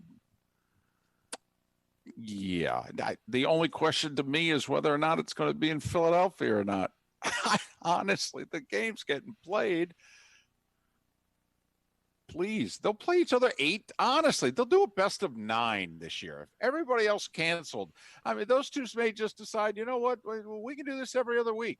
What do you say? We'll do it like an NHL series. How about we do best of 7? Whoever wins 4 of them wins the Commander-in-Chief trophy this year. What do you say? I do think Air Force would have something to say about that. If they're going to do 9, they'd raise their hand and go, can we at least get 1 with each of you? Air Force lost their quarterback, injured out for the year over the weekend. It's a big loss for them. They thought they were going to be good this year. Our poll question today centers around the return of sports and which one you're most excited to watch. And the gap is narrowing as the hockey fan, like they often do, run to the polls early. They are in line at 7 a.m. to vote. Right. Then they're trying to get to Chicago where they can vote again. Right. A lot of early 3rd and 4th line play from the hockey fan. That's right. They're dumping and chasing. They were grinding, got a couple of pucks into the slot and scored a couple early. And, tough to hold on with nothing but 3rd and 4th line guys, though. 44% of you still saying the NHL, 32% of you saying Major League Baseball, and 24% now saying the NBA. Of which abbreviated season are you most fired up to watch? NBA fandom has doubled here during the course of the show so far. Because David and I talked during one of the breaks. This is one of those poll questions that's very interesting to the two of us from a show content standpoint. Because when the NBA was hovering at 12%, David and I look at that and going, well, we don't need to talk a whole lot of NBA then, ever, if that's the case. But when it starts creeping up, because we do think, I at least believe, David, we've seen the growth of the NBA. Even though the Eastern Conference stinks, I think we've seen on this show the NBA gain popularity in the last couple of years. Well, I do think if you want to go back 10 years, I do think LeBron going to Miami was good for the league, and I think it was good for basketball in Southwest Florida. I do. It brought interest, polarizing one way or the other, but it brought interest. And I will say this, Mark, upsets happen all the time in hockey in the playoffs.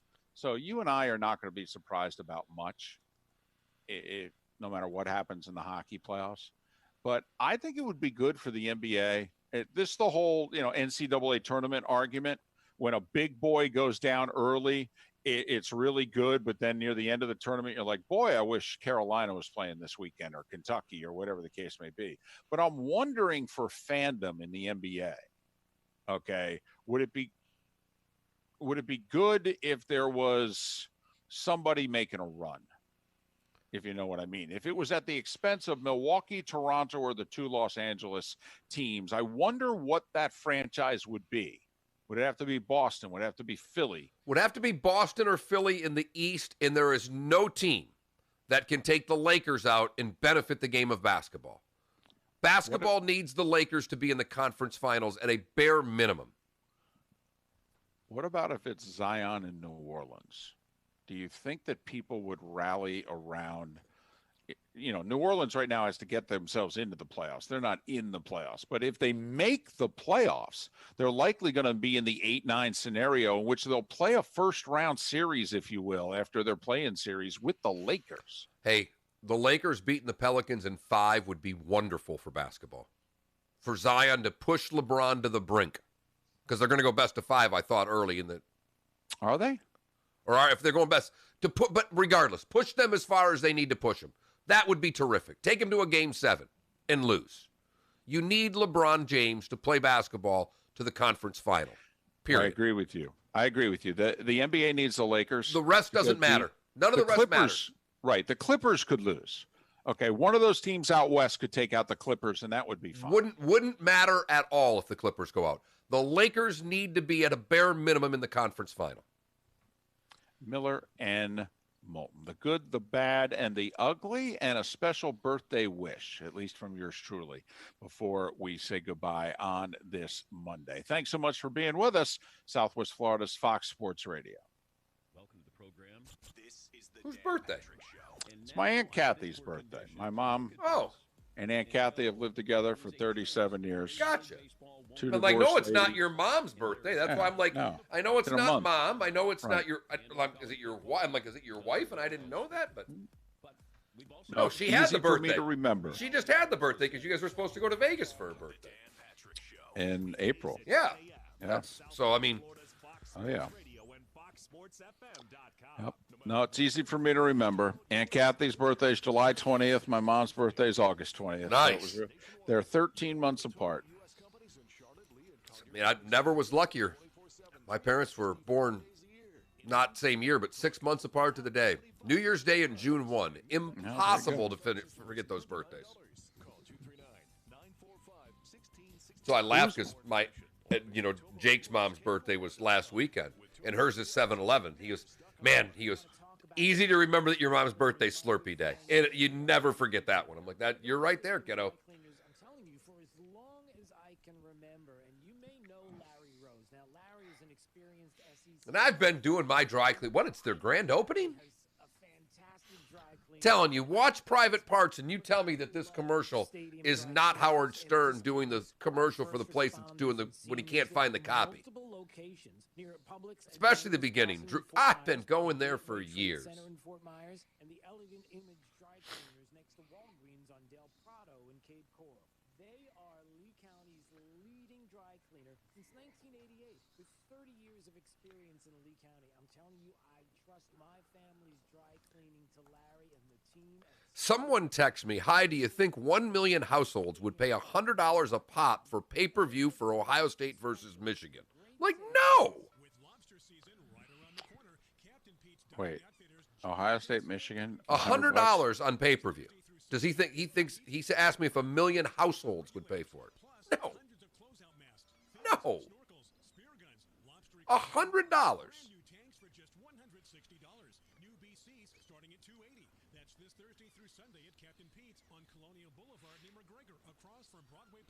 What would you put the over-under at? I don't know, but I wouldn't. You'll never get me to pay $100 for a football game. For a football season. I mean, the DirecTV package doesn't. No, if it was $10, Triton, I think you'd get 1 million homes. $10, no problem. I'd pay. I wouldn't pay $100. I wouldn't watch.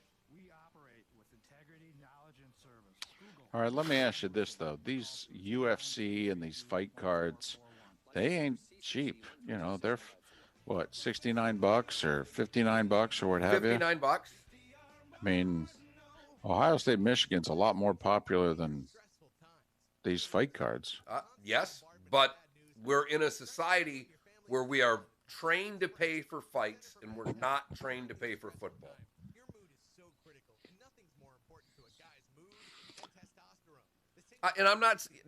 I'm with you there. You might have 1 million watching, but he said 1 million households. I don't think you'd get 1 million households. I don't. Hell, I don't even know if you'd get 1 million households in Michigan. They'd revolt.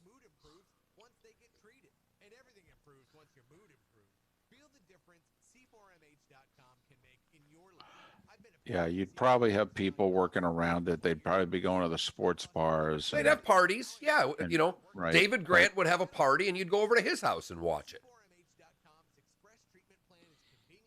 Tell you what, though, I think the number would be bigger than you think.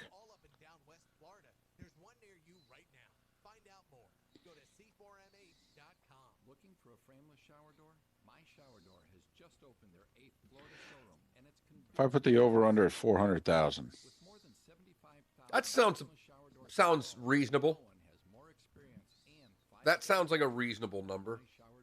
We've been named #1 by readers of the News Press and Naples News for 17 It's $40 million. and have just been named as Lee County's Manufacturer of the Year. Trying to figure out From the best headlines, the best to the worst. The worst thing that ever happened. how people that don't follow you or us answer my poll question with none. I don't get it. This is Mark Miller's Good, Bad, and Ugly on Fox Sports Radio. Cool story from Cincinnati for our good today. Melquita Hill says she saw 2 Cincinnati Police Department officers check on a group of kids, her 3 sons and some others, playing some hoop. And they realized that the kids needed a new net. So the officers, who wished to remain anonymous, returned from Walmart with a new net and a new ball. Hill says she watched as one officer let her 16-year-old son stand on his shoulders to put up the new net. The generous gesture meant the world to the kids playing there and made a big impact on Mom, who shared her thoughts on Facebook, and it's now been shared over 5,000 times. Cool stuff. For the bad, it's kind of a good, and it's really funny. Because, well, a gentleman's lost his car. He was in the Twin Cities, and he got drunk. Really drunk. According to flyers posted by the vehicle's owner, it says, "I got too drunk. I parked my car and rode with a friend. We think it's somewhere in the northern parts of Hennepin County, parked on a residential street." Wow. The poster lists a number to call if the wayward Toyota is spotted. The northern parts of this county, which stretches 600 square miles and is home to more than 1 million people, may not be the most helpful description. Right. The owner yet considers himself a hero, writing, "I may have saved your life or your child's, but now I can't find my car." The word reward is on there. No idea as to how much the reward is. All right. Be honest. All right. You ever do anything like this? You ever Never lost my car. No. Nope. Ever at an airport, or you walked out of a bar or something like that? You walked at a shopping mall, you walked out and you're like, "Oh, blank. Oh, yeah. I've had the No, shopping but I mean mall. for a while. No. Not initially, not a minute, Nope. not 3 minutes. Nope. No. So you never been walking around hitting your keychain, waiting to hear something turn on? Nope. No. We've all seen videos by now of the Karens of the world getting upset about masks. I've not seen this video yet, and I really don't know if I want to, but it's in Washington, where a man was inside a Fred Meyer store when he was approached by another shopper in the produce section who said, "Put a mask on like the rest of us." The man refused, saying he thought the COVID pandemic was a hoax and told the other shopper to get away from him. After arguing, the man pulled out his revolver and pointed it at the victim's sternum and said, "Get the blank away from me." That is the good, the bad, and the ugly. and describes 2020 to a blanking T.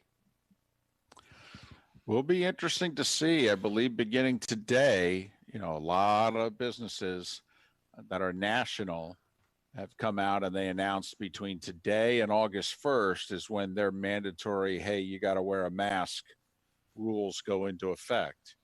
And it will be interesting to see how people who have not been wearing masks take to when they're, forgetting that, and my favorite store has now made it so that we have to wear a mask and I didn't bring mine, how it is that they are going to handle it.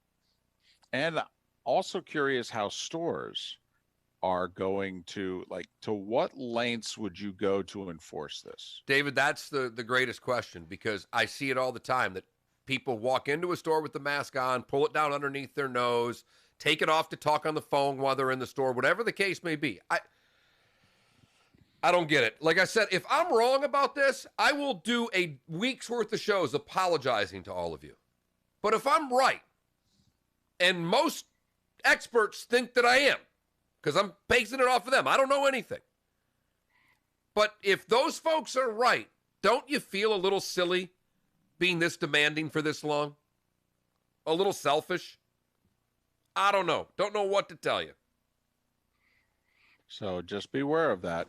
A lot of places, your favorite places, it's very likely that in the last 3 or 4 days that they have made wearing masks mandatory. Now, some don't go into effect until tomorrow or Thursday or August 1st, but just be aware of that. I do want to give a shout out, and I said a special shout out. Mark, I don't know if you have this person in your life, but I've talked at length that, my mother and I, it was just my mom and I growing up, and we're very close. And for the most part, we got along really well.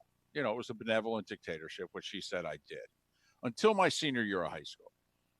And then I had had enough of the warden. I was done with the warden. And it was a rough senior year in school and at home. It just was. 1 minute. And my Aunt Kathy, as I like to say, saved my life, because that was the person that my mother got on the phone with and basically complained to for 8 months about her son, saying, can't wait till he goes off to college. And so that's why I wish my beloved Aunt Kathy a happy birthday today. Okay. And thank you for 37 years ago saving my life, because my mother came dangerously close to not letting me live to see college.